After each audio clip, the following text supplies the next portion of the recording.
السلام علیکم، welcome to my channel novel lab voice. تمام ویڈیو اپڈیٹس کے لیے میرے چینل ناول لیب وائس کو سبسکرائب کر کے بیل نوٹیفیکیشن کو آن کر دیں۔ آئیے سنتے ہیں آج کی ویڈیو میں مصنفہ ایمن خان کا ناول جنون سے عشق کی راہ، لاسٹ ایپیسوڈ۔ آج انتصارہ زکوان ہاؤس یمامہ کا جوڑا لے کر آئی تھی۔ ایک اس کا مایوں کا تھال تھا اور ایک نکاح کا۔ وہ جو ہی اندر داخل ہوئی اس سے رضوہ بیگم نظر آ گئی۔ بخیر آغلے پھوپھی جان۔ ارے میرے بچے، کیسی ہو تم؟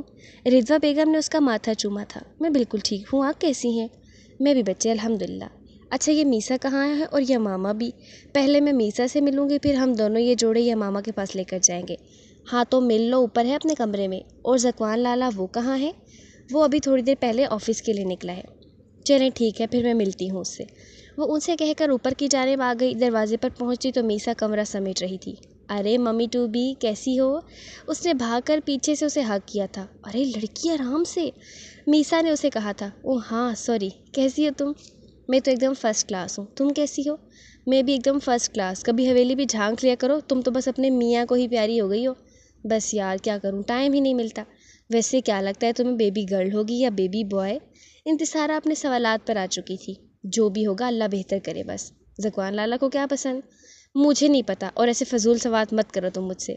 اوئے ہوئے، ممی ٹو بی کو شرم آ رہی ہے؟ انتصارہ اسے کندھا مارتے ہوئے کہہ رہی تھی۔ تم دفع ہو یہاں سے، میسا اسے دروازے کی طرف انگلی کر کے کہہ رہی تھی۔ ابھی نہیں، ابھی تم میرے ساتھ چلو یہ ماما کے کمرے میں۔ اس کے نکاح اور مائیوں کا جوڑا بھیجا ہے مورے نے، کہہ رہی تھی کہ ساتھ میں تمہیں بھی لے لوں۔ اچھا ٹھیک ہے چلو۔ وہ دونوں جوڑے لے کر یمامہ کے کمرے میں آ گئی۔ دروازہ ناک کرنے کی تو دونوں نے زحمت کرنی نہیں تھی، اس لیے سیدھا کھول کر اندر چلی گئیں۔ ہائے ہماری اداس چڑیا، کیا ہوا ہے؟ انتصارہ اندر آتے ہی اپنے ازلی روپ میں آ چکی تھی۔ اس نے جوڑے اس کے سامنے بیڈ پر رکھے تھے۔ میسا نے اسے آنکھیں دکھائی تھیں۔ یہ لو تمہارے نکاح اور مائیوں کا جوڑا۔ اس نے اس کے آگے جوڑا رکھا تھا مگر وہ کچھ نہیں بولی تھی۔ اب تمہیں کیا مسئلہ ہوا ہے؟ یہ 2-2.5 من کا منہ کیوں سجایا ہوا ہے؟ میسا نے اس سے پوچھا تھا۔ یار بہت ڈر لگ رہا ہے، یہ ماما نے پریشانی سے دونوں کو کہا تھا۔ کس چیز کا ڈر؟ اب کی بار انتصارہ نے پوچھا تھا۔ یار حویلی کی قید سے ڈر لگ رہا ہے۔ تم حویلی میں قید نہیں ہوگی، اس چیز کی گارنٹی میں تمہیں اپنا لالا کے بہاف پر دیتی ہوں، انتصارہ نے کسی بڑی بی کی طرح اس سے کہا تھا۔ پکا؟ آف کورس یار، چل کرو، شادی ہو رہی ہے تمہاری۔ چلو پھر دکھاؤ جوڑا کیا لے کر آئی ہو؟ یہ ماما نے مسکراتے ہوئے اس سے کہا تھا اور انتصارہ نے جوڑے والے تھال اس کے آگے کیے تھے۔ دونوں جوڑے بے حد خوبصورت تھے، یہ ماما کو پسند آئے تھے۔ چلو پھر مایوں بیٹھنے کی تیاری کرو۔ پھر کتنی دیر تک تینوں باتیں کرتی رہی۔ شام کو مایوں تھی یا ماما کی، اس لیے انتصارہ جلدی گھر چلی گئی تھی کیونکہ اسے شام کو آنا تھا۔ ابھی ابھی حویلی کی کچھ بڑی عورتیں اسے مایوں ڈالنے آئی تھیں اور بس ابھی ابھی وہ اپنے کمرے میں آئی تھی۔ عزت جوڑے میں پھولوں کے زیورات سے آراستہ وہ بے انتہا خوبصورت لگ رہی تھی۔ سب کچھ تھا لیکن دل پھر بھی اداس تھا۔ وہ خود اپنی اداسی کی وجہ سمجھ نہ پائی تھی۔ شاید جس لالا کی انگلی وہ بچپن سے پکڑ کر چل رہی تھی، اس سے دوری اسے اندر اندر سے کھا رہی تھی۔ وہ بیک گراؤنڈ سے ٹیک لگا کر آنکھیں موندے بیٹھی ہوئی تھی۔ آج بچپن اس کی آنکھوں کے سامنے ناچ رہا تھا۔ اس کا ہنسنا، زکوان سے لڑنا، اس کا گرنا، پھر زکوان کا روتی ہوئی یمامہ کو اٹھا کر چپ کرانا۔ کیوں لالا اتنے دور ہو گئے آپ مجھ سے؟ آخر کیوں؟ میں نے تو اپنی زندگی میں سب سے زیادہ محبت کی تھی آپ سے۔ وہ بول رہی تھی خود سے، اسے اپنے گال بھیگے ہوئے محسوس ہو رہے تھے۔ تو کیا تم اب اپنے لالا سے محبت نہیں کرتی ہو؟ اس نے اس کے سر پر ہاتھ رکھ کر کہا تھا۔ اسے لگا تھا جیسے وہ کوئی خواب دیکھ رہی ہو، اس لیے اس نے آنکھیں نہیں کھولی تھی۔ ابھی بھی کرتی ہوں میں اپنے لالا سے بہت محبت، مگر وہ جو ایک رات ہے نا، وہ میرے لالا کی محبت پر حاوی ہو جاتی ہے، وہ دھیرے دھیرے کہہ رہی تھی۔ زکوان ایک دم چونکا تھا۔ کون سی بات کر رہی ہو؟ کون سی رات کی بات کر رہی ہو تم زمامہ؟ اب کی بار اس نے ذرا سنجیدگی سے کہا تھا۔ یہ ماما نے جھٹ سے آنکھیں کھولی اور اپنے سامنے چہرے پر الجھن لیے ہوئے کھڑے لالا کو دیکھا۔ اسے ایک بار پھر غصہ آیا تھا۔ آپ یہاں کیوں آئے ہیں؟ جائیں یہاں سے، اس نے ایک بار پھر درستگی سے کہا تھا۔ نہیں، میرے سوال کا جواب دو، جواب لیے بغیر نہیں جاؤں گا میں۔ میرا جواب چاہیے آپ کو؟ اسی رات کی بات کر رہی ہوں جس رات آپ نے بی بی کو حویلی سے اٹھوایا تھا۔ میں نے سب سن لیا تھا اور درار لالا کو بھی میں نے ہی بتایا تھا۔ مجھے یہ سوچتے ہوئے بھی شرم آ رہی ہے کہ میرے لالا نے اتنی گھٹیا حرکت کی، اس نے شکوہ کرتے ہوئے اس سے کہہ دیا تھا۔ وہ سب ایک غلط فہمی تھی، میں صرف بات کرنے گیا تھا اس سے۔ بات کرنے؟ لالا، آپ کے لیے ایک عورت کی کوئی عزت نہیں ہے؟ آپ نے حویلی کی ایک پاکیزہ اور معصوم عورت کو اٹھوا لیا۔ وہ بے حد بدگمان تھی اس سے۔ میں جانتا ہوں مجھ سے بہت بڑی غلطی ہوئی ہے، اس کے لیے میں شرمندہ بھی ہوں، سزا بھی بھگت رہا ہوں، اور تم کیا اس غلطی کی اپنے لالا کو اتنی بڑی سزا دو گی کہ اس سے بات تک نہیں کرو گی؟ تمہیں پتہ ہے اب مجھے ایسا لگ رہا تھا جیسے میں نے تم سے بات نہ کی تو میرا دم نکل جائے گا. بہت دنوں سے میں بہت اذیت میں ہوں. تم مجھ سے لڑ لیا کرو، برا بھلا کہہ لیا کرو، مگر مجھ سے بات کرنا مت چھوڑا کرو please. It's a request of your lala. اس نے اس کے آگے ہاتھ جوڑے ہوئے تھے. اس کے لالا رو رہی تھی. اسے یقین نہیں آیا. یمامہ نے آگے بڑھ کر اس کے ہاتھ تھامے اور خود بھی رو پڑی تھی. آپ میرا غرور ہے لالا. جب آپ کوئی ایسی حرکت کرتے ہیں نا تو مجھے برداشت نہیں ہوتا. I am so sorry. اس نے آگے بڑھ کر اسے اپنے سینے سے لگایا تھا. I love you lala. I love you too لالا کی جان. دروازے کے پاس کھڑی ہوئی میسا ایک دم لڑکھڑائی تھی. بے یقینی اس کی آنکھوں میں تھی. پاس پڑے ہوئے واز پر اس کا ہاتھ لگا تھا اور گلدان زمین بوس ہو گیا تھا.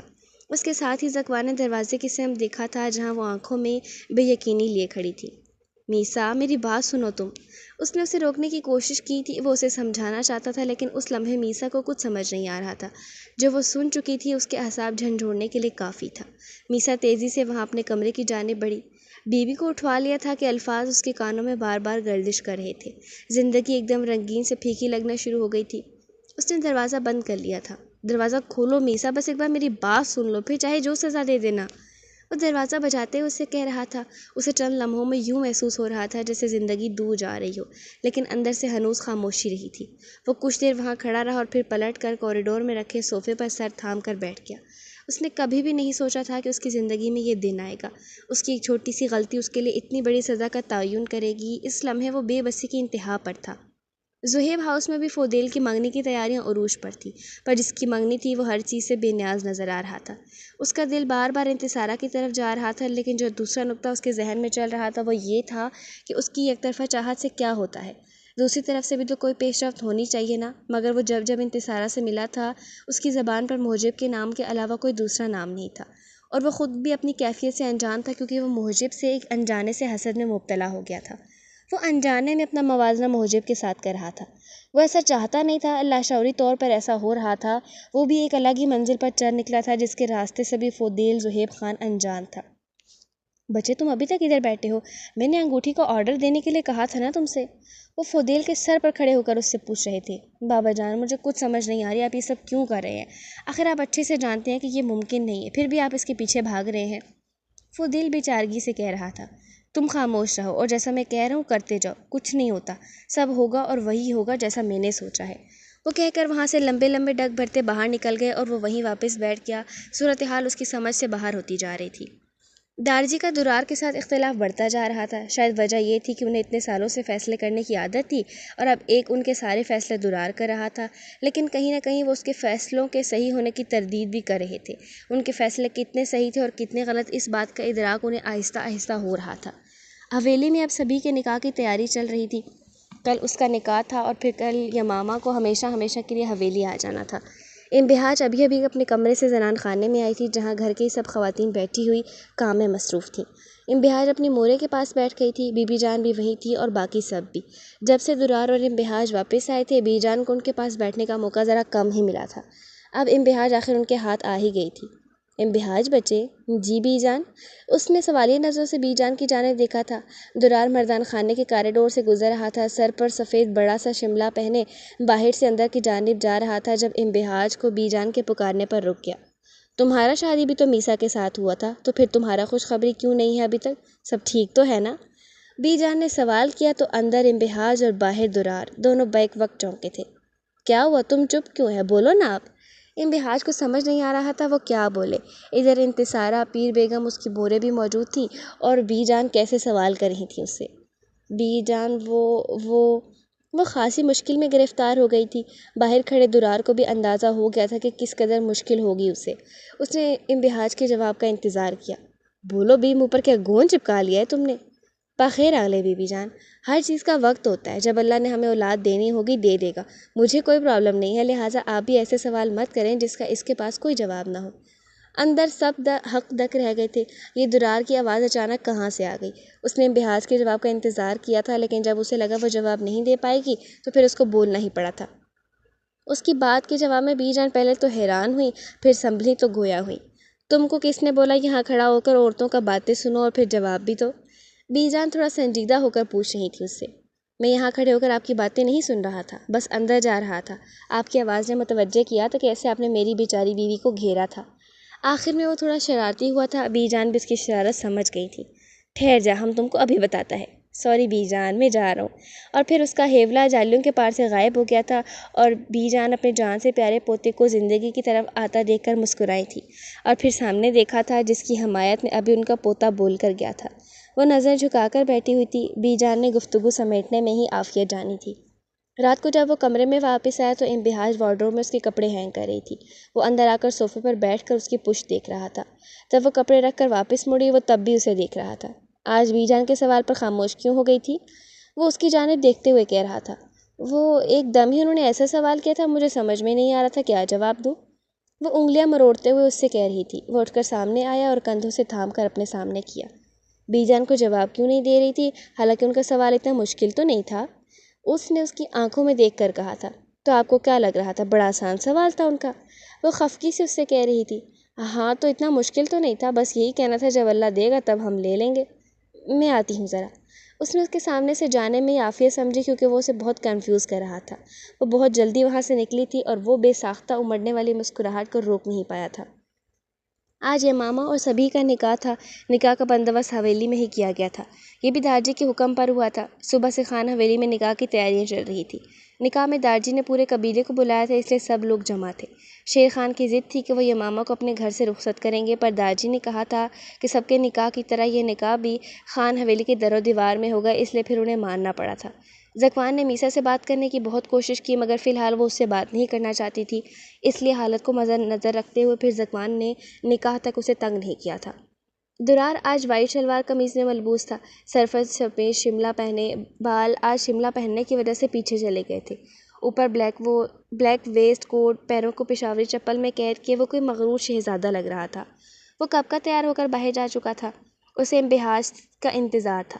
لاشعوری طور پر وہ اسے ان کپڑوں میں دیکھنا چاہتا تھا جو اس نے دلائے تھے، لیکن وہ اب تک تیار ہو کر باہر نہ آئی تھی۔ وہ نیچے جانے کے بجائے ادھر ہی اپنے پوشن میں ٹہل رہا تھا۔ جب وہ تھوڑی دیر باہر نہ آئی تو اس نے دروازہ ناک کیا۔ یار جلدی کر لو، بی بی جان 2 دفعہ پیغام بھجوا چکی ہیں کہ ہم دونوں کو ساتھ آنا ہے۔ آج پتہ نہیں یہ کون سی ان کی نئی رسم ہے۔ وہ جھجلا کر اسے بول رہا تھا۔ جب وہ خاموش ہوا تو دروازہ کھلنے کی آواز آئی اور ساتھ ہی درار پلٹا تھا۔ انبہاج اس کے دلائے ہوئے کیرٹ ریڈ کلیوں والے فراک میں ملبوس تھی، جس کی ہر کلی میں آف وائٹ کڑائی ہوئی تھی، ساتھ میں آف وائٹ ٹراؤزر تھا۔ سنہرے بال آج ڈھیلے جوڑے کی شکل میں بندھے ہوئے تھے اور سنہری لٹیں تھوڑی تک کیرٹ ریڈ دوپٹے سے ڈھانک رہی تھیں۔ کانوں میں خوبصورت گولڈ کے ٹاپس پہنے ہوئے تھے۔ گہری سمندری آنکھوں میں آج کاجل کی ایک لکیر بھی موجود تھی۔ ہونٹوں کو لائٹ لپسٹک سے سجائے اور پیروں کو کھسے میں قید کیے وہ سیدھی درار سنان خان کے دل میں اتر رہی تھی۔ وہ یک ٹک بغیر پلک جھپکائے اسے دیکھ رہا تھا، بے ساختہ اس کے منہ سے ادا ہوا تھا، بیوٹیفل۔ انبہاج نے آنکھیں اٹھا کر اس کی جانب دیکھا تھا۔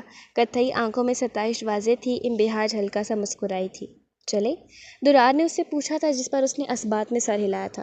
دونوں ساتھ سیڑھیوں کی جانب بڑھے تھے۔ انہیں دیکھنے والی ہر آنکھ آج ماشاءاللہ کہہ رہی تھی۔ یمامہ آج ڈل ریڈ لہنگے میں ملبوس تھی۔ وہ بے پناہ خوبصورت لگ رہی تھی۔ ابھی وہ لوگ حویلی کے لیے نہیں نکلے تھے، بس تھوڑی دیر تک انہوں نے حویلی کے لیے نکلنا تھا۔ وہ تیار ہو کر اپنے کمرے میں بیٹھی تھی۔ دل نہ جانے کیوں اداس تھا۔ شاید آج ہر بیٹی کی طرح اسے بھی باپ کے سائے کی ضرورت تھی، مگر اس کا باپ تو سمجھو ہر فرض سے فارغ تھا۔ وہ ساکت بیٹھی ہوئی تھی جب دروازہ کھٹکا اور پھر اندر آنے والی شخصیت کو دیکھ کر یمامہ قدرے حیران ہوئی۔ شاید وہ اس شخص کے یہاں آنے کی امید نہیں کر رہی تھی۔ شیر خان دروازے پر کھڑے ہو کر اندر آنے کی اجازت مانگ رہے تھے۔ آج اس کے باپ کے کندھے اسے جھکے ہوئے محسوس ہوئے تھے۔ آج ان کی آنکھوں میں وہ ازلی غرور نہیں دکھا تھا جو ہمیشہ سے شیر خان کی شخصیت کا حصہ رہا تھا۔ جب وہ کچھ نہ بولی تو وہ خود اندر آ گئے اور اس کے سامنے بیٹھ گئے تھے۔ میرا بچہ آج بہت خوبصورت لگ رہا ہے۔ انہوں نے مسکرا کر اس کے سر پر ہاتھ رکھا تھا۔ یمامہ مسلسل آنسو پینے کی ناکام کوشش کر رہی تھی۔ میں مانتا ہوں کہ میں بالکل بھی ایک اچھا انسان نہیں ہوں، نہ ایک اچھا شوہر اور نہ ہی ایک اچھا باپ۔ ذکوان میرے بارے میں بالکل ٹھیک کہتا ہے کہ میں تم لوگوں کا باپ کہلانے کے لائق نہیں ہوں۔ ساری زندگی میں نے اپنی جھوٹی انا اور غرور میں گزار دی اور وہی انا اور غرور اپنے بیٹے میں منتقل کر دیا۔ میں اسے اپنے جیسا بنانا چاہتا تھا، لیکن میں یہ بھول گیا کہ وہ کبھی بھی میرے جیسا نہیں تھا۔ وہ تو ہمیشہ اپنے مورے جیسا تھا۔ میری برائی بھی اس کی ماں کی اچھائی پر غالب نہ آ سکی، اور اب جب وہ مجھ سے دور ہوا ہے، مجھ سے بات نہیں کرتا، میری طرف دیکھتا تک نہیں ہے، تو احساس ہو رہا ہے کہ غرور کا کرچی کرچی ہونا کیا ہوتا ہے۔ میں از حد تنہا ہو گیا ہوں۔ میرا کوئی رشتہ مجھ سے راضی نہیں ہے۔ آنسو نے آج شیر خان کا چہرہ بھگو دیا تھا۔ آج ان کے لہجے میں سچائی بول رہی تھی۔ مجھے معاف کر دو بچے، میں بہت برا باپ ہوں، بہت زیادہ برا۔ انہوں نے اس کے آگے ہاتھ جوڑے تھے جنہیں یمامہ نے جلدی سے تھام لیا تھا۔ پلیز بابا جان، آپ بڑے ہیں، مجھے شرمندہ مت کریں۔ انہوں نے اسے اپنے سینے سے لگایا تھا۔ دروازے پر کھڑے ہوئے ذکوان اور رضویٰ بیگم دونوں نے یہ منظر دیکھا تھا۔ انہیں بھی شاید کسی کی موجودگی کا احساس ہوا تھا، تبھی وہ پلٹے تو دروازے پر آنکھوں میں آنسو لیے وہ دونوں بھی کھڑے تھے۔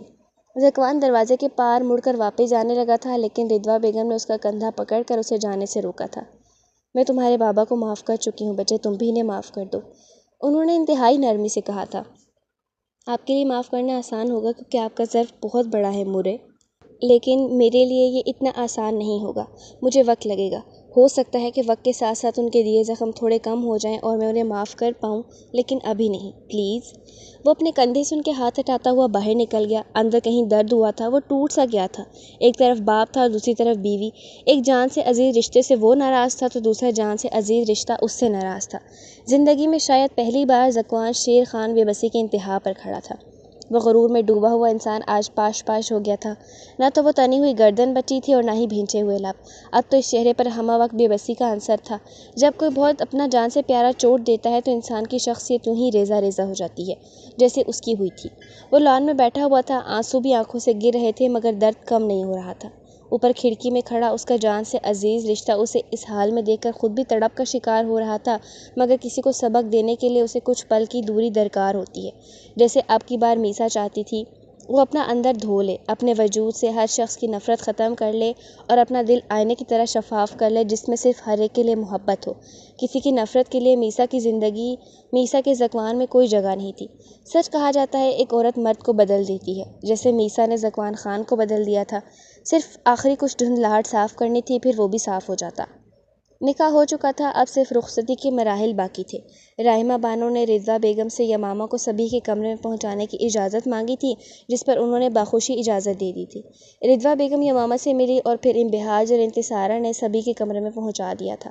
دیکھو یمامہ، سبھی ایک بہت اچھا انسان ہے، یہ مت سمجھنا کہ وہ میرا بھائی ہے اس لیے میں اس کی تعریف کر رہی ہوں، نہیں، ایسی بات بالکل بھی نہیں ہے۔ وہ ہمیشہ سے ہی بہت پولائٹ نیچر کا مالک رہا ہے اور وہ تم سے بہت محبت کرتا ہے۔ میرا یقین کرو تم اس کے ساتھ بہت خوش رہو گی۔ جانتی ہو آج پہلی بار مجھے ایسا محسوس ہوا ہے جیسے کوئی صحیح والی شادی ہوئی ہے، جس میں کسی بھی قسم کا سمجھوتا اور قربانی کا عنصر شامل نہیں ہے، اس میں صرف تم دونوں کی خوشی شامل ہے۔ اللہ تم دونوں کو ہمیشہ خوش رکھے۔ انبہاج نے بہت نرمی سے اس کے سارے خدشات کو دور کیا تھا۔ وہ ایک دم ہلکی پھلکی ہو گئی تھی، ایک نرم مسکراہٹ نے اس کے چہرے کا احاطہ کیا تھا اور پھر وہ دونوں باہر نکل گئی تھیں۔ وہ انبہاج کی یقین دہانی کے بعد قدرے پرسکون ہو گئی تھی، لیکن ہلکا سا خوف کہیں اسے ابھی بھی محسوس ہو رہا تھا۔ وہ سر جھکا کر بیٹھی ہوئی تھی جب کمرے کا دروازہ کھلا اور وہ اندر آیا۔ براؤن شلوار قمیض میں ملبوس اوپر ڈارک براؤن ویسٹ کوٹ پہنے، چمکتے ہوئے چہرے اور نرم مسکراہٹ کے ساتھ یمامہ نے آج اسے غور سے دیکھا تھا۔ بلا شبہ وہ ایک حسین مرد تھا۔ قدم قدم چلتا اس کے سامنے بیٹھا اور اپنے ہاتھوں سے اس کا دوپٹہ سرکایا تھا۔ وہ ایک پل کو تو مبہوت ہو گیا تھا، وہ بے حد حسین لگ رہی تھی۔ تم بہت خوبصورت ہو، سبھی نے اس کا ہاتھ تھام کر کہا تھا، جس پر وہ ہلکا سا مسکرائی تھی۔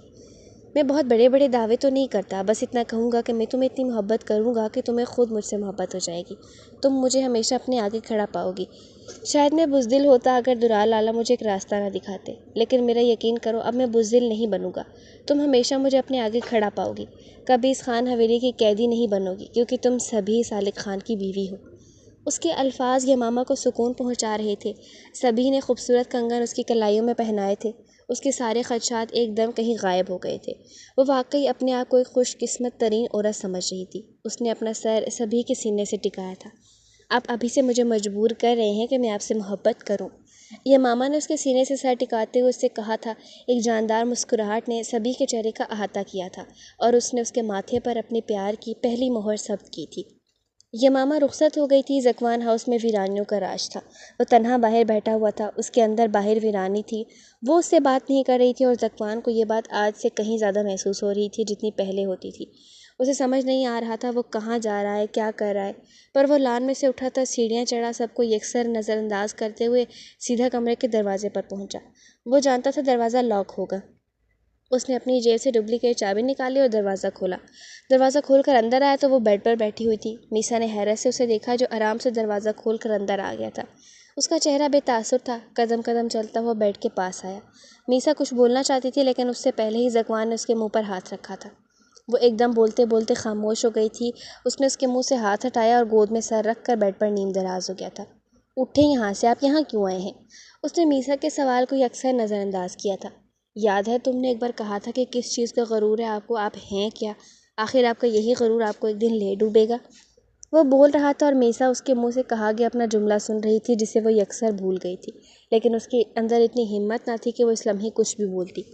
آج میرا غرور مجھے لے ڈوبا ہے، وہی غرور جس کے نتیجے میں نے تم سے شادی کی تھی، وہی غرور جس نے مجھ سے درار سے نفرت کرائی تھی، وہی غرور جس نے مجھ سے حویلی کی ایک پاکیزہ عورت کو اٹھوایا۔ یہ سب وہ کام تھے جو مجھ سے میرے غرور نے کروائے، لیکن میرے باپ سے محبت ازلی تھی۔ میسا، مجھے تم سے محبت غرور میں نہیں ہوئی تھی، مجھے تم سے محبت تم نے کروائی تھی، لیکن آج میرے اس ازلی غرور نے مجھ سے تمہاری اور میرے باپ کی محبت چھین لی ہے۔ ہاں دیکھو، مجھے میرا غرور لے ڈوبا ہے، ڈوب گیا ہے سب کچھ، ڈوب گیا ذکوان خان اور اس کی وہ ساحر شخصیت جس کے سحر میں ایک زمانہ گرفتار ہوتا تھا۔ آج اللہ نے اسے وہ وقت دکھایا جس میں اس کی ذات کے علاوہ کچھ نہیں بچا۔ میں نے اس ذات سے مانگنے سے انکار کیا تھا اپنے غرور میں اتنا اندھا ہو گیا، اس کی ذات کے علاوہ کچھ نہیں بچا۔ میں نے اس کی ذات سے مانگنے سے انکار کیا جس کے سامنے ساری زندگی عاجزی سے رہنا تھا، اس کے سامنے تن کر کھڑا ہو گیا، اس کے سامنے ہاتھ پھیلانا اپنی توہین سمجھ رہا تھا۔ آج اس نے ہی مجھے خالی ہاتھ کر دیا، کہہ رہا ہے اب مانگو مجھ سے۔ مجھے یوں لگ رہا ہے جیسے تم اور میرے ارد گرد کا ہر انسان مجھ پر ہنس رہا ہے، میرا مذاق اڑا رہا ہے۔ آنسوؤں نے میسا کی گود میں سر رکھے ذکوان کا چہرہ بھگو دیا تھا۔ وہ ہار گیا تھا، اس کے غرور کو اس کے بہت اپنوں کی محبت نے ہرا دیا تھا۔ نہیں، اللہ نے آپ سے کسی کی محبت نہیں چھینی، میری محبت وہ کبھی چھین ہی نہیں سکتا، کیونکہ میں آپ سے محبت کرنا کبھی نہیں چھوڑ سکتی، نہ آج نہ آئندہ کبھی۔ اور آپ ہارے نہیں، کیونکہ اللہ نے آپ کو احساس کرایا ہے، ایک موقع دیا ہے کہ آپ اپنی کی گئی غلطیاں سدھار سکیں۔ میں آپ سے بات کرنا نہیں چھوڑ سکتی، لیکن میں آپ کو معاف تب کروں گی جب بیوی آپ کو معاف کر دے گی۔ اس نے حیرت سے میسا کی جانب دیکھا جو اب اس کے بالوں میں انگلیاں چلا رہی تھی، لیکن اب وہ خاموش تھی، کیونکہ بولنے کے لیے مزید کوئی بات نہیں بچی تھی۔ اتنا ڈر تو تیرے روٹھنے سے نہیں لگتا جتنا تیری گمنام خاموشی نے مجھے دیا ہے، اتنا ڈر تو تیری خاموشی بھی نہیں دیتی جتنا تیرے منہ سے بچھڑنے کی بات دیتی ہے۔ تو خواہ مخواہ خاموش ہو یا روٹھ جائے ہم سے، مگر ایک بات سن لے، بچھڑنے کی بات کی تو سہ نہیں پائے گا یہ دل۔ ایمن خان۔ آج صبی اور یمامہ کے نکاح کو بھی ہفتہ گزر چکا تھا، تو اب دارجی کے سر پر ایک نئی تلوار لٹک رہی تھی۔ انہیں زہیب خان کی دھمکی یاد آ رہی تھی، اب کی بار منگنی کی رسم کے لیے آئے گا، اور یہ چیز دارجی کا خون خشک کر رہی تھی، اور جس کی منگنی تھی اسے معلوم ہی نہیں تھا۔ اور پھر وہی ہوا جس چیز کا دارجی کو ڈر تھا۔ شام کو زہیب خان اور فودیل حویلی پہنچ گئے تھے، لیکن دارجی مردان خانے میں موجود نہیں تھے۔ درخنے نے انہیں مردان خانے میں بٹھایا اور خود دارجی کو بلانے ان کے کمرے چلی گئی۔ اس نے دروازہ ناک کیا، اندر سے اجازت ملی تو اندر آ گئی۔ بخیر آغلے دارجی۔ ہوں، بولو بچے۔ دارجی، مردان خانے میں کوئی مہمان آئے ہیں آپ کے۔ مہمان؟ کون سا مہمان آ گیا اس وقت؟ دارجی وہ بولا کہ اشمل خان سے کہو زہیب خان آیا ہے۔ کیا، زہیب خان؟ درخنے کے سر ہلانے پر دارجی پریشانی میں مبتلا ہو گئے تھے، کیونکہ آج یہ آر یا پار ہونی تھی۔ دارجی نے بھی فیصلہ کر لیا، اس لیے وہ وہی بولے تھے، ٹھیک ہے، تم درار کو اور باقی سب مردوں کو کہو کہ مردان خانے میں ملیں ابھی۔ جی دارجی، وہ کہہ کر کمرے سے باہر نکل گئی، اور دارجی بی جان کی طرف متوجہ ہوئے جو اثر پڑھ کر اب سلام پھیر رہی تھی۔ زرنور بانو، زہیب خان آیا ہے مردان خانے میں انتصارہ کی منگنی کرنے۔ زرنور بانو، زہیب خان آیا ہے مردان خانے میں انتصارہ کا منگنی کرنے۔ کیا کہہ رہے تم زمت البنی؟ کیا تم پاگل ہو گیا ہے؟ انہوں نے حیرت سے ان کے حاضر ہونے کی تصدیق کی تھی۔ میں صحیح کہہ رہا ہوں، پشتو۔ جاؤ جا کر دیکھو، پھر ہم کو تو ڈر لگ رہا ہے، اوپر سے تم نے سب کو بلاوا بھیج دیا۔ کچھ نہیں ہوتا، اس کا بھی اتنا جرأت نہیں ہے کہ کچھ بولے ہمارا آگے۔ وہ اٹھ کر باہر نکل گئے تھے، جبکہ بی جان گہرا سانس بھر کر رہ گئی تھی۔ ان کی بہن کا بیٹا تھا، وہ عزیز تھا انہیں، مگر شوہر کے آگے 30 سال پہلے بھی ہاری تھیں اور اب پھر سے شاید ہار جائیں۔ وہ خود بھی اٹھ کر زنان خانے کی جانب چلی گئی تھیں، جہاں باقی سب بھی اس وقت موجود تھیں۔ شام کی چائے چل رہی تھی۔ وہ جب مردان خانے میں پہنچے تو وہ ایک جانب آرام سے صوفے پر بیٹھے ہوئے تھے۔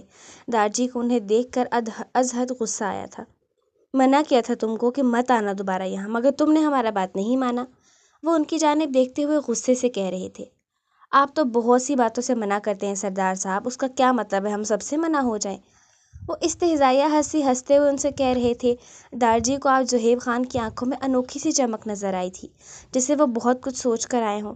دارجی کو اندر سے تھوڑا عجیب محسوس ہوا تھا۔ وہ ابھی ان سے اور کچھ کہنے ہی والے تھے کہ مردان خانے میں درار سنان خان داخل ہوا تھا۔ براؤن شلوار قمیص پہنے، ڈارک براؤن شال پیچھے سے شانوں پر ڈالے، بھورے بال ماتھے سے پیچھے ہٹاتا، وہ بے حد جاذب نظر آ رہا تھا۔ ایک پل کو تو فودیل اور زہیب خان بھی چونک گئے تھے، اس کے پیچھے ہی باقی سب بھی داخل ہوئے تھے۔ اس وقت خان حویلی کا ہر مرد مردان خانے میں موجود تھا۔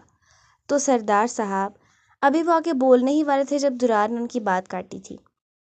سردار، یہ نہیں، میں ہوں، جو بات کرنی یہاں مجھ سے کریں، اس نے اپنی جانب اشارہ کر کے کہا تھا۔ دارجی نے حیرت سے اپنے پوتے کی جانب دیکھا جو ان سے بھی بڑا بننے کی کوشش کر رہا تھا۔ ارے اشمل خان صاحب، نیا سردار بنا لیا اپنے پوتے کو؟ انہوں نے خوشگوار حیرت سے پوچھا تھا۔ تم خاموش رہو اور جو بات کرنا چاہتا وہ کرو، انہوں نے خاموش رہنے کا کہا تھا۔ تو سردار صاحب، بات وہی ہے جو کچھ دن پہلے تک تھی، لیکن آج اس بات پر ہم عمل کرنے آئے ہیں۔ آپ کی پوتی کی منگنی کی رسم کرنے، وہ آج سے میرے بیٹے کی امانت ہے۔ انہوں نے بڑے آرام سے وہاں موجود نفوس پر بم پھوڑا تھا۔ یہ سب کیا ہے دارجی؟ سب سے پہلے محجب کو ہوش آیا تھا، اور ہوش میں آنے کے بعد جو بات اس نے سنی تھی وہ اس کے لیے ناقابل یقین تھی۔ دوسری جانب انتصارہ نے بھی منہ پر ہاتھ رکھا تھا اور سب نے ایک دوسرے کی جانب دیکھا تھا۔ یمامہ انتصارہ کے بالکل ساتھ کھڑی تھی، اس نے اس کے کندھے سے تھاما جیسے حوصلہ دینے کی کوشش کر رہی ہو، پر صورتحال اس کی بھی سمجھ سے باہر تھی۔ بچے، کچھ نہیں ہے، تم خاموش ہو جاؤ، دارجی نے محجب کو خاموش رہنے کے لیے کہا تھا۔ سردار صاحب، کیسے کچھ نہیں ہے؟ بتائیں اپنے پوتے کو کہ اس کی مانگ اب اس کی نہیں رہی، میرے بیٹے کی ہو گئی ہے، زہیب خان دارجی کی طرف دیکھتے ہوئے کہہ رہے تھے۔ زہیب خان، نہ ہم نے اس معاملے پر پہلے حامی بھرا تھا نہ اب بھرا ہے، یہ تمہارا اپنا فطور ہے، اس لیے اس کو جتنا جلدی ذہن سے نکال دو اتنا بہتر ہوگا، دارجی نے بھی لگی لپٹی رکھے بغیر ان سے کہا تھا۔ دیکھیے، اب جو کوئی بھی ہے، انتصارہ محجب کی مانگ ہے، اسی کی شادی ہوگی اس سے، تم جو مرضی کہتے رہو، میں طے کر کے آیا ہوں، وہ کر کے ہی جاؤں گا۔ دوسری طرف انتصارہ کو ایسا لگ رہا تھا کہ اس نے اگر مزید کوئی بات سنی تو وہ گر جائے گی، ضبط کے آخری مراحل پر کھڑی تھی وہ۔ دارجی، یہ جو کوئی بھی ہیں ان سے بولیں کہ میں محجب کی منگ ہوں، لہٰذا میری شادی صرف ان سے ہوگی، اور آپ بھی مجھے انبہاج صالح خان یا میسا سنان خان سمجھنے کی غلطی ہرگز مت کیجیے گا جو چپ چاپ قربانی کے لیے تیار ہو جائیں گی۔ میں انتصارہ صالح خان ہوں، صرف وہی لوں گی جو میرا حق ہے، اس کے علاوہ ایک بھی چیز نہیں، خود بھی سمجھ لیں اور جو یہاں کھڑے ہیں ان کو بھی سمجھا دیں۔ اس کی آواز صرف مردان خانے میں موجود مردوں کے ہی ہوش اڑانے کے لیے کافی نہیں تھی، بلکہ زنان خانے میں کھڑی خواتین بھی انتصارہ صالح خان کی جرأت پر دنگ رہ گئی تھیں۔ اس کی اتنی جرأت تھی کہ سردار اشمل خان کے سامنے بول رہی تھی، وہ بھی مردان خانے میں غیر مردوں کی موجودگی میں۔ دارجی کا ذلت و شرمندگی سے اس لمحے چہرہ سرخ ہو گیا تھا۔ محجب اپنی جگہ اس کی جرأت پر دنگ تھا۔ سن لیا، لہٰذا جو آپ چاہتے ہیں نا وہ کبھی نہیں ہو سکتا، دروازہ ہے اس طرف، آپ جا سکتے ہیں، نہیں تو مجبوراً مجھے کوئی دوسرا طریقہ استعمال کرنا پڑے گا۔ درار نے بڑے تحمل سے انہیں باہر کا راستہ دکھایا تھا۔ سردار صاحب، جتنی جلدی میرے حق میں فیصلہ کریں گے آپ کے حق میں اتنا بہتر ہوگا، ورنہ جو میں کروں گا نا اس سے تو میرا مقصد پورا ہو ہی جائے گا۔ زہیب خان نے دارجی کی آنکھوں میں آنکھیں ڈال کر انہیں تنبیہ کی تھی۔ جاؤ، جو کرنا ہے کر لو، ہم تم سے ڈرتا نہیں ہے، ہمارا پوتی کی شادی ہمارے پوتے سے ہی ہوگی، اور زبان سے ہم نہ پہلے پھرا تھا اور نہ اب پھرے گا۔ دارجی نے بھی اپنا حتمی فیصلہ دیا تھا۔ اسی زبان نے 30 سال قبل تم سے غلط فیصلہ کروایا تھا، اور پھر یہی زبان کچھ اور کرائے گی تم سے، یاد رکھنا۔ 30 سال قبل سن کر سبھی چونکے تھے، مگر وہاں موجود نفوس میں سے درار سنان خان واحد انسان تھا جسے 30 سال قبل کیا ہوا تھا معلوم تھا۔ زہیب خان اور فودیل وہاں سے باہر نکل گئے تھے، آگے کیا ہونے والا تھا یہ صرف اللہ ہی بہتر جانتا تھا۔ اور ان کے باہر جانے کے بعد دارجی خود زنان خانے میں آ گئے تھے، کیونکہ انہیں انتصارہ کی حرکت سخت ناگزیر گزری تھی۔ وہ جو ہی زنان خانے میں داخل ہوئے سب مہذب کھڑے ہو گئے۔ دارجی قدم قدم چلتے انتصارہ کے بالکل سامنے کھڑے ہو گئے۔ اس کی ہمت نہیں ہو رہی تھی کہ ان کے سامنے نظر اٹھا سکے۔ افسوس، صد افسوس کہ تم نے ہم کو نظر اٹھانے کا قابل نہیں چھوڑا۔ ہمارا جن پوتیوں کا آواز کبھی کسی نامحرم نے نہیں سنا، آج تم باپ دادا کی موجودگی میں وہاں چلا کر بات کر رہا تھا۔ اور کیوں کر رہا تھا تم ایسا کہ کہیں تم کو بھی قربانی کے لیے پیش نہ کر دیا جائے؟ تو بچے یاد رکھو، تم اگر کوئی ایسا وقت آیا تو ہم کوئی آر محسوس نہیں کرے گا، کیونکہ تم بھی اسی خاندان اور اس حویلی کا بچہ ہے۔ اس کی شان بچانے کے واسطے ہم کچھ بھی کر سکتا ہے۔ دارجی کا لہجہ سنجیدگی اختیار کیے ہوا تھا، اور وہ پلٹ کر جانے والے تھے جب انتصارہ کی آواز نے ان کے قدم جکڑے تھے۔ نہیں دارجی، ہرگز نہیں دوں گی میں کوئی قربانی، یاد رکھیے گا آپ۔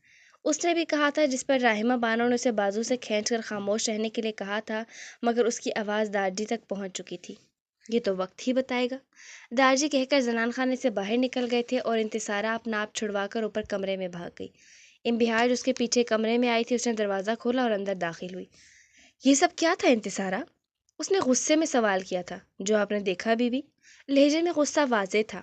Are you serious Intisara? جس کے آگے تم زبان چلا کر آ رہی ہو نا، وہ تمہاری یا میری کوئی یونیورسٹی کی سہیلی نہیں ہے، دارجی ہے ہمارے. اور تم کس طرح بات کر رہی تھی ان سے؟ امبہاج نے حیرت سے ان کی جانب دیکھتے ہوئے کہا تھا. تو وہ کیوں نہیں سمجھتے؟ آخر کیوں ہر کسی کو لائن میں حاضر رکھا ہوا ہے؟ چلو اب تم نہیں، تمہاری باری، تیاری کر لو. انسان ہے ہم بیبی، آپ ہوں گے کوئی بھیڑ بکری جس کے ساتھ جو سلوک کرنا چاہے کر لیں، لیکن میں اپنے ساتھ کسی کو بھی کچھ کرنے کی اجازت نہیں دوں گی، پھر وہ چاہے دارجی ہی کیوں نہ ہو. اس نے قطعی لہجے میں کہا تھا. ابھی وہ اس کو کچھ کہنے والی تھی جب دروازہ نوک ہوا. کون؟ امبہاج نے پوچھا تھا. امبہاج، میں اندر آنا چاہتا ہوں، مجھے انتصارہ سے بات کرنی ہے. درار نے باہر کھڑے کھڑے ہی کہا تھا. لالا، اگر آپ کوئی ایسی بات کرنے آئے ہیں جو میں برداشت نہ کر سکوں تو پلیز مت کریں. انتصارہ نے اندر سے ہی کہا تھا. نہیں، میں کوئی ایسی بات نہیں کروں گا جو تمہاری مرضی کے خلاف ہو. انتصارہ، تم چپ رہو. اور درار، آپ اندر آئیں پلیز.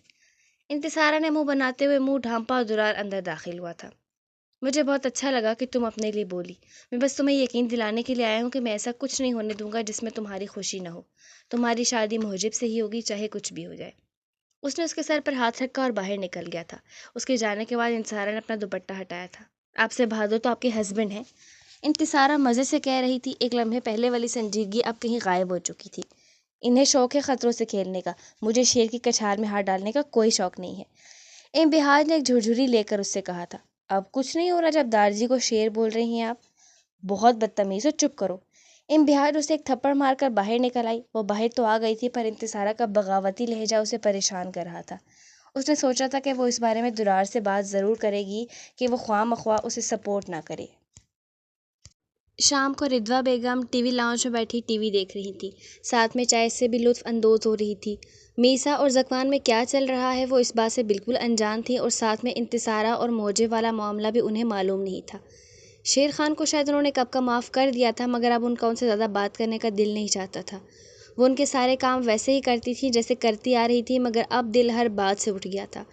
اب نہ تو ویسا دل تھا اور نہ ویسی چاہت. اب صرف ذمہ داری تھی جو وہ نبھا رہی تھی.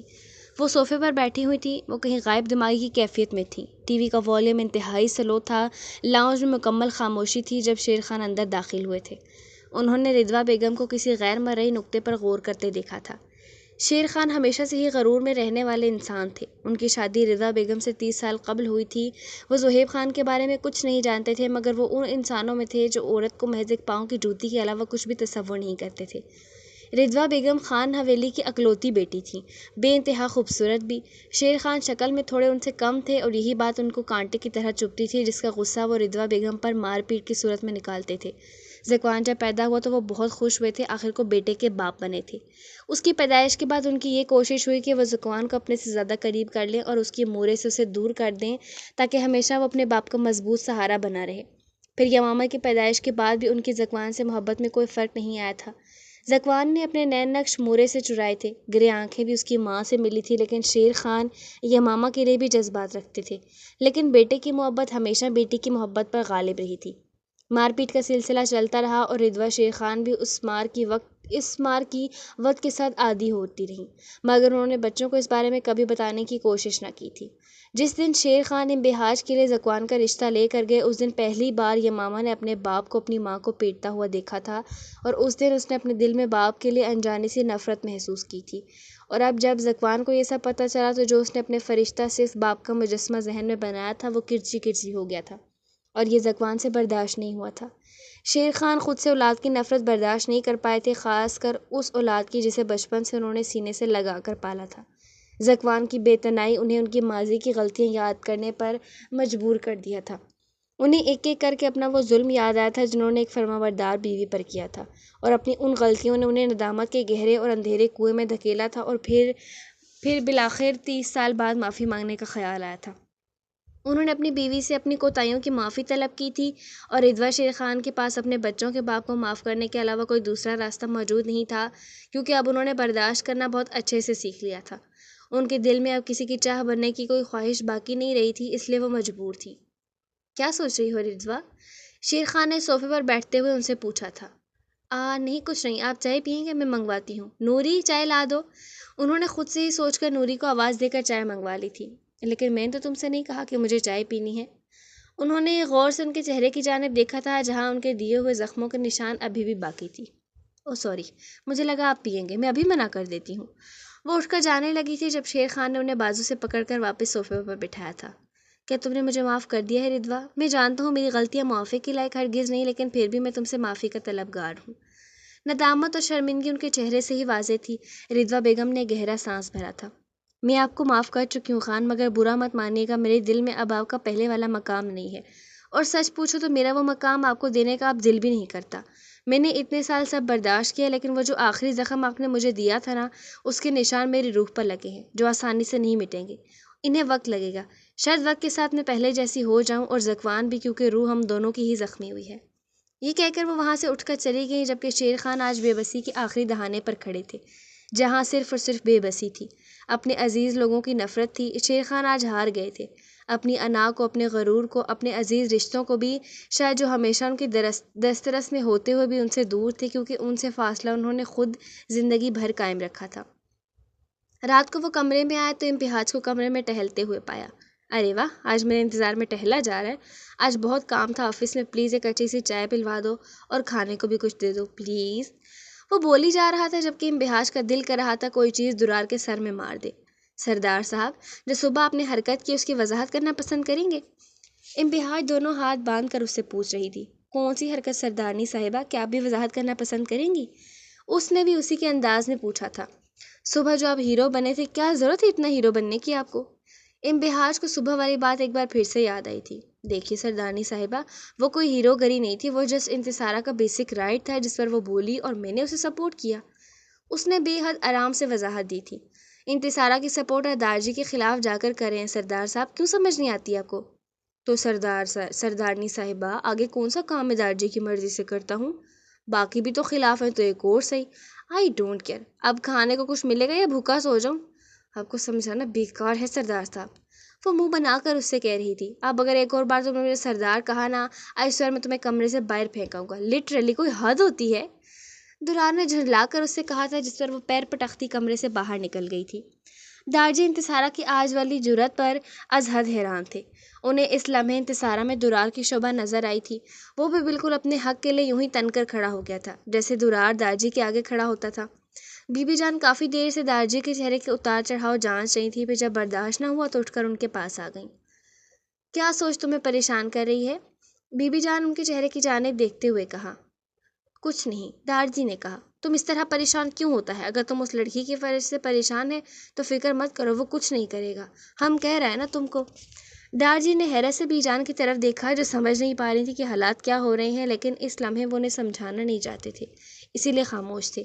فدیل کو انتصارہ کا اس طرح سب کے سامنے بولنا بالکل بھی نہیں اچھا لگا تھا۔ وہ اپنے کمرے میں انتہائی غصے سے ٹہل رہا تھا۔ جب پھر بھی غصہ ٹھنڈا نہ ہوا تو لاؤنج میں آ گیا جہاں زہیب خان اخبار پڑھ رہے تھے۔ کہا تھا آپ سے میں نے، ایسا مت کریں، وہ ایسا نہیں کرنا چاہتی، کیوں زبردستی کر رہے ہیں آپ؟ وہ اپنے باپ کے سامنے انتہائی غصے سے کہہ رہا تھا، اور زہیب خان آج زندگی میں پہلی بار اپنے بیٹے کو ایک لڑکی کی وجہ سے غصے میں دیکھ رہے تھے۔ جس بات کا انہیں ڈر تھا وہ ہو گئی تھی، انہوں نے آج تک اپنے بیٹے کو اس طرح کرتے نہیں دیکھا تھا۔ تم کیوں ٹینشن لے رہے ہو، میں ہوں نا، سب سنبھال لوں گا، زہیب خان نے انتہائی بے فکری سے کہا تھا۔ شاید وہ اپنے ذہن میں کچھ طے کر چکے تھے۔ فدیل غصے میں ہی باہر نکل گیا۔ اب اس کا رخ انتصارہ کی یونیورسٹی کی جانب تھا۔ اس کے جاتے ہی انہوں نے اپنے خاص بندے کو بلایا تھا۔ سنو، جو کام میں نے کہا تھا نا تم سے، وہ ہو جانا چاہیے، اور ہاں ایک بات کا دھیان رکھنا، اسے کوئی نقصان نہیں ہونا چاہیے، صرف ڈرانا ہے، سمجھے نا؟ جی خان جی، جو حکم۔ وہ کہہ کر باہر نکل گیا، اور وہ قدرے پرسکون ہو گئے تھے جیسے سارے مسئلے کا حل تلاش کر لیا ہو۔ وہ کب سے اس کی یونیورسٹی کے باہر گاڑی سے ٹیک لگائے کھڑا اس کا انتظار کر رہا تھا۔ اسے آج انتصارہ کو سبق سکھانا تھا۔ وہ اسے کہنے کے لیے لفظ سوچ ہی رہا تھا جب وہ یونیورسٹی سے باہر آتی دکھائی دی۔ گرے پشمینہ کے شال سر پر اوڑھے، اسکن فراک چوڑی دار پاجامے کے ساتھ پہنے، آج اسے وہ پہلے سے بھی کہیں زیادہ خوبصورت لگی تھی۔ وہ مبہوت ہو کر اس کو دیکھ رہا تھا۔ منہ اس کا ہمیشہ کی طرح ڈھکا ہوا تھا، مگر اس کے چہرے سے کس کافر نے محبت کی تھی؟ اسے تو اس کی اداؤں نے پھنسایا تھا۔ وہ اپنی گاڑی کی طرف بڑھ رہی تھی جب اسے ہوش آیا، اور وہ تیزی سے اس کی جانب بڑھا تھا۔ اس کے پاس پہنچ کر حسب عادت فدیل نے اس کی کلائی کھینچی تھی، لیکن آج کلائی کھینچنے سے اس کے منہ سے چادر بھی اتر گئی۔ اب انتصارہ صالح خان کا ہر نقش فدیل زہیب خان کے سامنے تھا۔ کانچ سی بھوری آنکھیں جن پر لمبی لمبی پلکوں کا سایہ رہتا تھا، چھوٹی سی ستواں ناک اور خوبصورت درمیانے ہونٹ جو اس کے سرخ رنگ کو اور خوبصورت بناتے تھے۔ ناک کے نیچے اور ہونٹوں کے اوپر درمیان میں گہرا سیاہ تل۔ وہ خوبصورت تھی، بالکل اپنے باپ جیسی، جبکہ امبہاج کے نئے نقش بی جان جیسے تھے اور گہری سمندری آنکھیں اس کی اپنی تھیں۔ انتصارہ نے سر پٹا کر اس کی اپنی کلائی چھڑوائی اور چہرہ ڈھانپا تھا۔ تمہیں تمیز نہیں ہے، جب دیکھو بازو کھینچتے رہتے ہو؟ وہ کمپوز ہو کر غصے کی کیفیت میں اس سے بولی تھی۔ مجھے بات کرنی ہے، چلو تم میرے ساتھ، اس نے کہا تھا اور بازو دوبارہ تھاما تھا۔ چھوڑو مجھے، تم اور تمہارا باپ سمجھتے کیا ہو خود کو؟ جب دیکھو منہ اٹھا کر آ جاتے ہو۔ آخر کیا بگاڑا ہے میں نے تم لوگوں کا؟ بولو، انتصارہ اس سے چیخ کر کہہ رہی تھی۔ اپنی بکواس بند رکھو انتصارہ صالح خان، اور میرے باپ کے بارے میں تمیز سے بات کرو۔ ایسا نہ ہو کہ میں کوئی سخت قدم اٹھا لوں۔ ابھی مجھے تمہاری کل والی حرکت نہیں بھولی؟ تم فضیل زہیب خان، تمیز سے رہنے کی ضرورت تمہیں ہے، مجھے نہیں۔ خوامخواہ میرے پیچھے پڑ گئے ہو، آخر جان کیوں نہیں چھوڑ دیتے تم میری؟ وہ اب عاجز آ کر اس سے کہہ رہی تھی۔ جان تمہاری اب نہیں چھوٹے گی، آخر 30 سال قبل جو ہوا تھا اس کا حساب بھی تو چکانا ہے۔ کیا ہوا تھا 30 سال قبل جس کا حساب میں چکاؤں گی اور جو میں نے کیا بھی نہیں ہے؟ سننا چاہو گی کہ کیا کیا تھا تمہارے اس نام نہاد دارجی نے میرے باپ اور تمہاری پھوپھی کے ساتھ؟ تمہارا باپ اور میری پھوپھی، کیا مطلب ہے اس سب کا؟ انتصارہ نے حیران ہو کر اس سے پوچھا، اور پھر فضیل نے 30 سال پہلے ہونے والی ہر بات اسے بتائی تھی۔ تو اس میں میرا کیا قصور ہے؟ میں کیوں قربانی دوں؟ قصور تو تمہاری پھوپھی کا بھی نہیں تھا، انہوں نے دی نا قربانی، تو تمہیں بھی دینی پڑے گی۔ تمہاری ایک قربانی سے اس خاندان کی آنے والی ہر نسل قربانی سے بچ جائے گی، اور تمہاری قربانی تو مشکل بھی نہیں ہے، صرف مجھ سے شادی ہی تو ہے۔ اس نے بڑے آرام سے انتصارہ کے سر پر بم پھوڑا تھا۔ بکواس بند کرو، شکل دیکھیے اپنی، میں صرف محجب کی ہوں، اس کے علاوہ کوئی نہیں، انڈرسٹینڈ؟ اس نے انگلی اٹھا کر اس سے کہا تھا۔ یہ تو وقت ہی بتائے گا، اور وہ اسے وہاں چھوڑ کر اپنی گاڑی کی طرف چلا گیا۔ انتصارہ وہاں بت بنی کھڑی رہ گئی۔ اسے 30 سال پہلے والی تکلیف آج اپنے جسم میں محسوس ہو رہی تھی، اور اس کے ہر اعضاء کو تکلیف میں مبتلا کر رہی تھی۔ ایک طرف اس کی محبت تھی تو دوسری طرف خاندانی روایات سے تا حیات باقی آنے والے لوگوں کا چھٹکارا، کیونکہ یہ سچ تھا، اگر آج انتصارہ دارجی کے خلاف جا کر فضیل سے شادی کر لیتی تو روایات کی باز گشت ہمیشہ کے لیے ختم ہو جاتی، کیونکہ زہیب خان جانتے تھے کہ دارجی کے آگے انتصارہ کے علاوہ اور کوئی لڑکی کھڑی نہیں ہو سکتی، اسی لیے انہوں نے اس کا انتخاب کیا تھا۔ اس کے آفس جانے کے بعد وہ ایسے ہی مین انٹرسٹ کی سیڑھیوں پر بیٹھ گئی تھی۔ ہاتھ میں ایک چائے کا مگ بھی تھا، پر دل ہنوز اداس تھا۔ کتنی محبت کرتی تھی وہ ذکوان سے، یہ تو اسے کبھی اندازہ ہی نہیں ہوا تھا۔ اس کی زندگی کا دائرہ اب ذکوان سے شروع ہو کر اس کی ذات پر ہی ختم ہو جاتا تھا۔ عورت ہمیشہ مرد کی زندگی کے دائرے کی طرح گھومتی ہے، کبھی اس کی ایک نظر کے لیے دائرے میں چکر کاٹتی ہے، تو کبھی اس کی نرمی سے بولے لفظوں کے لیے، کبھی اس سے اظہار محبت سننے کی خواہش میں رولتی ہے، تو کبھی اس کو خوش کرنے کے لیے۔ عورت ہمیشہ مرد کی زندگی میں اہمیت رکھتی ہے، اس کی زندگی کے حسین لمحات کو اپنی خوبصورت مسکراہٹ سے قید کرتی ہے، اس کے ساتھ زندگی جینا چاہتی ہے، جیسے وہ ذکوان کے ساتھ اپنی زندگی کا ہر لمحہ جینا چاہتی تھی۔ اسے اس کی ہر غلطی اور کوتاہی کے ساتھ محبت کرتی تھی، لیکن کبھی کبھی محبت کرنے والا گہرا زخم دے دیتا ہے تو تکلیف ہوتی ہے۔ وہ بھی اپنے اندر اسی طرح کی تکلیف محسوس کر رہی تھی۔ اس نے محبت کرنا نہیں چھوڑی تھی، صرف اس کے لفظ اور اظہار کسی کی معافی کا انتظار کر رہے تھے، اور میسا کو یقین تھا کہ ذکوان اس کی محبت میں وہ معافی لے کر ضرور آئے گا۔ وہ آج آفس سے تھوڑا جلدی نکل آیا تھا، دل گزشتہ دن میں ہی الجھا ہوا تھا۔ انتصارہ اس کی بچپن کی منگ تھی، وہ منگ جس سے محجب سنان خان نے بے حد محبت کی تھی، اتنی کہ اسے لگتا تھا جس دن اس کے ملنے کی امید ختم ہو گئی، اس دن محجب سنان خان کی چلتی ہوئی سانسیں بھی ختم ہو جائیں گی۔ وہ گاڑی چلا رہا تھا، مگر دھیان اس کا کہیں انتصارہ میں ہی الجھا ہوا تھا۔ ایک دم گاڑی چرر کی آواز کے ساتھ رکی تھی، اور اس کے ساتھ اس نے سامنے دیکھا جہاں 2 آدمی نقاب چڑھائے اس کی گاڑی کے سامنے تھے۔ انہوں نے اسے گن دکھا کر گاڑی کا فرنٹ ڈور کھولنے کے لیے کہا تھا۔ محجب نے بغیر کچھ کہے مصلحت سے کام لیتے ہوئے گاڑی کا دروازہ کھول دیا تھا۔ وہ دونوں اندر بیٹھ گئے تھے۔ گاڑی چلا، ان میں سے ایک نے اسے گاڑی چلانے کے لیے کہا تھا۔ اس نے چپ چاپ گاڑی سٹارٹ کر دی تھی۔ کیا چاہتے ہو تم؟ یہ میرا والیٹ اور فون بھی ہے، محجب نے گہرا سانس بھر کر ان سے کہا تھا، کیونکہ اس وقت وہ اتنا پریشان تھا کہ ان سے کسی قسم کی لڑائی جھگڑا اور بحث نہیں چاہتا تھا۔ ہم یہاں تیرا یہ والیٹ اور موبائل لینے نہیں آئے ہیں، ان میں سے جو فرنٹ سیٹ پر بیٹھا ہوا تھا اس نے کہا تھا۔ تو پھر؟ اب کی بار محجب نے جھنجلا کر کہا تھا۔ بات صاف ہے، لڑکی کے حق میں خود بخود ہی دستبردار ہو جا، ورنہ تیرے لیے اچھا نہیں ہوگا۔ کون سی لڑکی؟ اور کیا بکواس ہے یہ؟ وہی لڑکی جو منگ ہے تیری بچپن کی، چھوڑ دے اسے، انکار کر دے شادی سے، ورنہ ابھی کبھی گولی مار دوں گا، اس نے گن اس کے سر پر رکھتے ہوئے کہا۔ خبردار جو اس کا نام بھی اپنی زبان پر لائے تو، بغیرت سمجھائے گا جو چھوڑ دوں اسے، میری ہے وہ۔ محجب نے بھی اب ذرا غصے سے کہا تھا، تو ایسے نہیں مانے گا؟ ایک بار پھر سے سوال کیا گیا تھا۔ جو کرنا ہے کر لو، گولی مارنی ہے نا مار دو، ویسے بھی جس زندگی میں وہ نہیں ہوگی اس کا فائدہ ہے بھی نہیں کوئی، اس نے مضبوطی سے کہا تھا۔ بکواس بند کر اپنی اور چھوڑ دے اسے، ورنہ کہا ہے نا کہ نہیں تو نہیں۔ اس کے ساتھ ہی فضا میں گولی کی آواز گونجی تھی۔ گولی کہاں لگی یہ کوئی نہیں جانتا تھا۔ اس وقت وہ دونوں وہاں سے نکل کر بھاگے تھے۔ سنسان سڑک پر محجب سنان خان بے یار و مددگار پڑا ہوا تھا، شاید اپنی آخری سانسوں کے دہانے پر تھا وہ۔ تمہیں پہلے بھی بتایا تھا، چاہا ہے تم کو دل سے، تمہیں پہلے بھی بتایا تھا، مانگا ہے تم کو دل سے، میری ایک گزارش سن لو، بس میری رہنا تم ہمیشہ، فقط میری رہنا بس تم۔ ایمن خان۔ حویلی کے ماحول میں کشیدگی بڑھتی جا رہی تھی۔ دارجی اور بی جان آج پھر اکٹھے بیٹھے ہوئے تھے۔ بی جان آج دارجی سے وہ کہنے کا ارادہ رکھتی تھیں جس کی ہمت وہ شاید کبھی بھی نہیں کر پائی تھیں۔ خان، انہوں نے اتنی آہستہ مخاطب کیا تھا کہ بمشکل ہی دارجی سن پائے تھے۔ دارجی نے سوالیہ نظروں سے ان کی جانب دیکھا تھا۔ ان کے جواب پر بی جان لفظ تلاش کرنے لگ گئیں جو انہیں آج دارجی سے کہنے تھے، کیونکہ برداشت ان کی بھی بس آخری دہانے پر کھڑی تھی۔ 30 سال ہو گئے خان، تم نے اپنا بیٹی کو گلے نہیں لگایا۔ بی جان نے وہ بات کہہ دی جس کی اذیت وہ پچھلے 30 سال سے برداشت کر رہی تھی۔ کوئی اور بات کرو زرنور بانو، اس بات کا کوئی جواب نہیں ہے ہمارے ساتھ، دارجی نے اپنے اسی سپاٹ لہجے میں کہا تھا۔ خان، قربانی تو اس نے دے دی، تو پھر سزا کیوں بھگت رہا ہے وہ تمہاری طرف سے؟ اس کا سزا کا ترمیم کب ہوگا؟ اس نے ہمارا عزت کو داغدار کر دیا تھا۔ دارجی نے ایک کمزور سی دلیل دی تھی۔ کون سا عزت خان، اور کب کیا اس نے داغدار تمہارا اس نام نہاد عزت کا خاطر ہی تو مارا اولاد نے 30 سال اپنا شوہر سے جوتیاں کھائی ہیں۔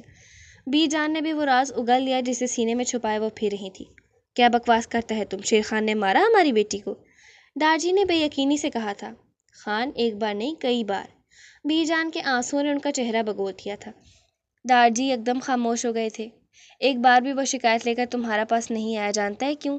کیونکہ ہم یا وہ، اس حویلی کا کوئی بھی عورت ہو، جب ایک بار باپ دادا کی عزت کی خاطر قربانی دے دیتا ہے تو ساری زندگی اللہ سے اس پر ثابت قدم رہنے کا دعا کرتا ہے، اور یہی دعا مانگی ہماری بچی نے بھی۔ ساری زندگی دھتکار برداشت کیا، اور اس دن جانتا ہے ہم کو کتنا تکلیف ہوا جب اس کے منہ پر زخموں کا نشان دیکھ کر اس نے ہم سے نظر چرائی ہو جیسے ہم نے کوئی چوری کیا ہو۔ بی جان بول رہی تھی جبکہ دارجی آگے سے بالکل خاموش تھے۔ پشتو، ہم کو اکیلا چھوڑ دو۔ آواز اتنی آہستہ تھی کہ بی جان بمشکل سے ہی سن پائی تھی۔ وہ اٹھ کر باہر نکل گئیں، جبکہ دارجی بس وہیں رہ گئے تھے۔ آج انہیں صحیح معنوں میں اپنا آپ بوڑھا محسوس ہو رہا تھا۔ وہ رات کو فارغ ہو کر کمرے میں آیا۔ اس کا چہرہ دیکھ کر انبہاج کو کسی پریشانی کا ادراک ہوا تھا۔ کیا ہوا؟ سب ٹھیک ہے؟ آپ پریشان لگ رہے ہیں؟ اس نے بالوں میں برش کرتے کرتے پوچھا تھا۔ ہاں، محجب کو اتنی دیر ہو گئی آفس سے نکلے ہوئے، وہ مجھ سے بھی پہلے نکلا تھا لیکن ابھی تک حویلی نہیں پہنچا، مجھے بہت فکر ہو رہی ہے اس کی۔ آپ ٹینشن کیوں لے رہے ہیں؟ آ جائے گا، دوستوں کی طرف چلا گیا ہوگا۔ انبہاج اسے تسلی دے رہی تھی جب اس کا فون بجا تھا۔ درار نے فون کان سے لگایا اور اس کے بدلتے تاثرات انبہاج واضح دیکھ سکتی تھی۔ چہرہ از حد پریشان ہو گیا تھا، کتھئی آنکھوں میں سرخی واضح تھی۔ فون کرنے کے بعد وہ ساکن تھا۔ کیا ہوا ہے؟ ایسے کیوں بیہیو کر رہے ہیں؟ وہ محجب کو گولی۔ اس سے آگے الفاظ ادا نہیں ہو رہے تھے۔ وہ بھاگ کر کمرے سے باہر نکلا تھا۔ ادھام کے کمرے کا دروازہ اس نے جارحانہ انداز میں کھٹکھٹایا تھا۔ لالا پلیز اوپن دا ڈور۔ ادھام نے دروازہ کھولا تو سامنے اسے پریشان حال پایا۔ لالا، محجب کو گولی مار دی کسی نے، مجھے ہاسپٹل سے فون آیا تھا۔ دونوں باہر کی طرف بھاگے تھے۔ رات کے وقت انہوں نے کسی کو بھی نہیں بتایا تھا۔ وہ دونوں ہاسپٹل پہنچے تھے۔ ڈاکٹر نے محجب کی حالت کافی سیریس بتائی تھی کیونکہ گولی بالکل دل کے پاس لگی تھی، خون بہت ضائع ہو گیا تھا۔ وہ دونوں شکستہ حال بینچ پر بیٹھے ہوئے تھے۔ خان، بابا جان اور دارجی کو تو بتانا پڑے گا نا، بابا جان کو فون ملاؤ۔ میں کیسے لالا؟ آپ پلیز بتا دیں، میں اس وقت کچھ بھی کہنے کی پوزیشن میں نہیں ہوں۔ وہ اٹھ کر باہر نکل گیا جبکہ ادھام نے حویلی فون کر کے بتا دیا تھا۔ حویلی میں تو جیسے سکوت چھا گیا تھا، ایک قیامت کا سماں سا مچ گیا تھا۔ اگلے ہی پل پیر خان، دارجی اور سالک اشمل خان سبھی کے ساتھ ہاسپٹل آ گئے تھے۔ اندر محجب سنان خان حقیقتاً زندگی اور موت کے درمیان جھول رہا تھا، اور دوسری جانب انتصارہ سالک خان بھی۔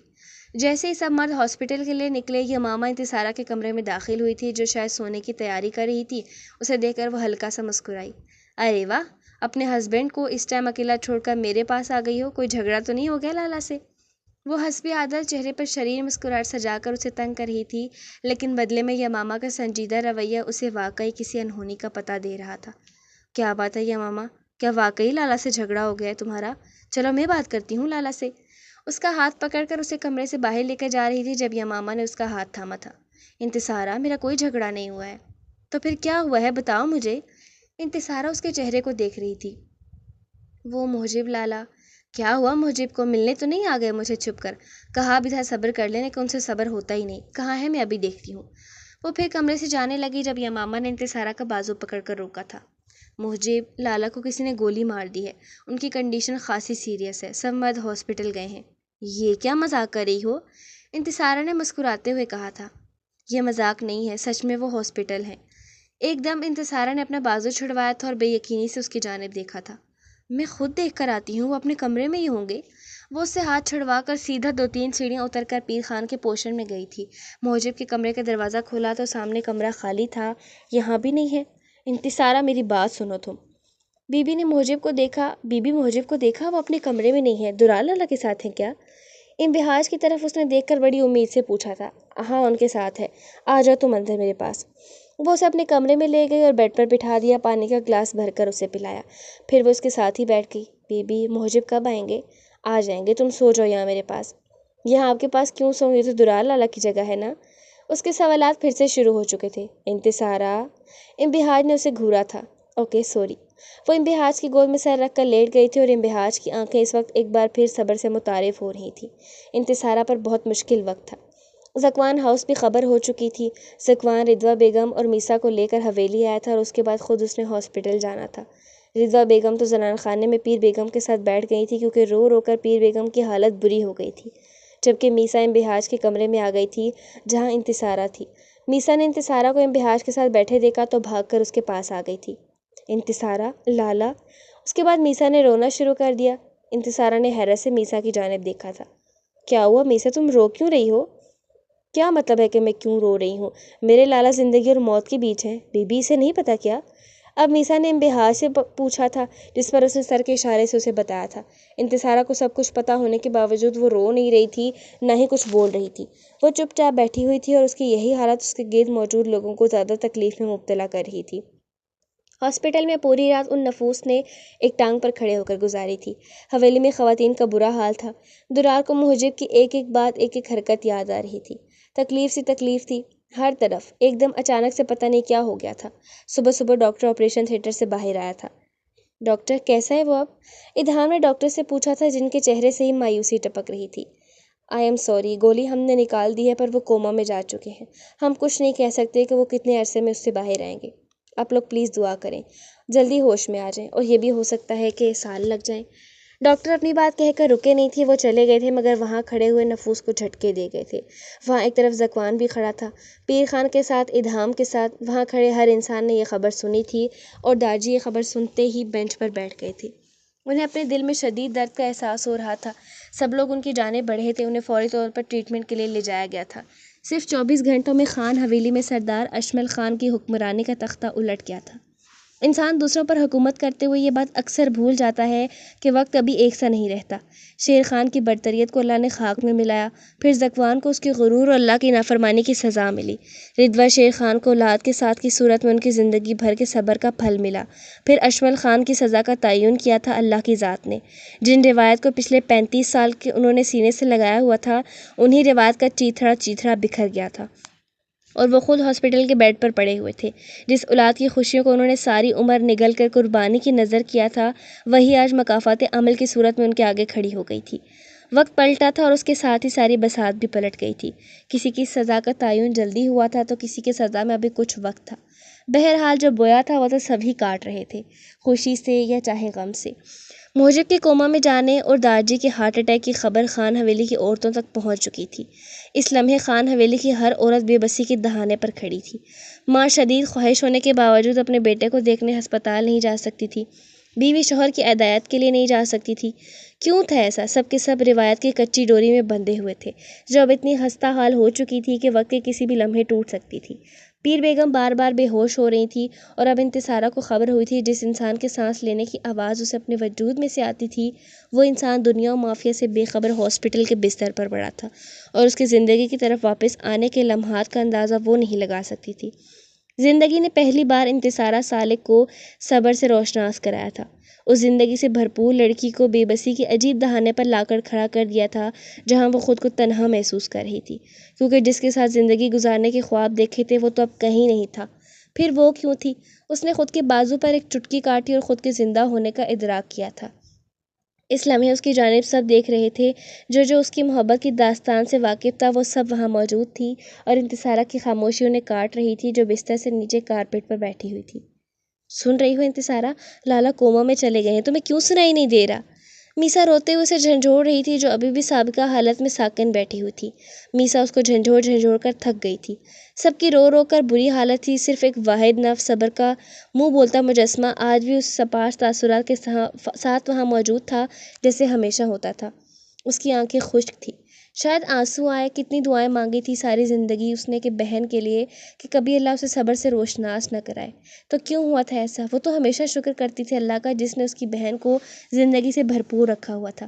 پھر کیوں ہوا تھا ایسا؟ کیا خان حویلی کی ہر عورت کی صبر کے ساتھ روشنائی ضروری تھی، جو اللہ نے اسے بھی دکھا دیا کہ لے دیکھ، یہ وہ میٹھا زہر ہے جو اندر سے دھیرے دھیرے کاٹ کے مارتا ہے۔ لے، سب نے چکھا تھا، صرف تو نے اس کا ذائقہ محسوس نہیں کیا تھا، تو چل، تو کیوں پیچھے رہتی؟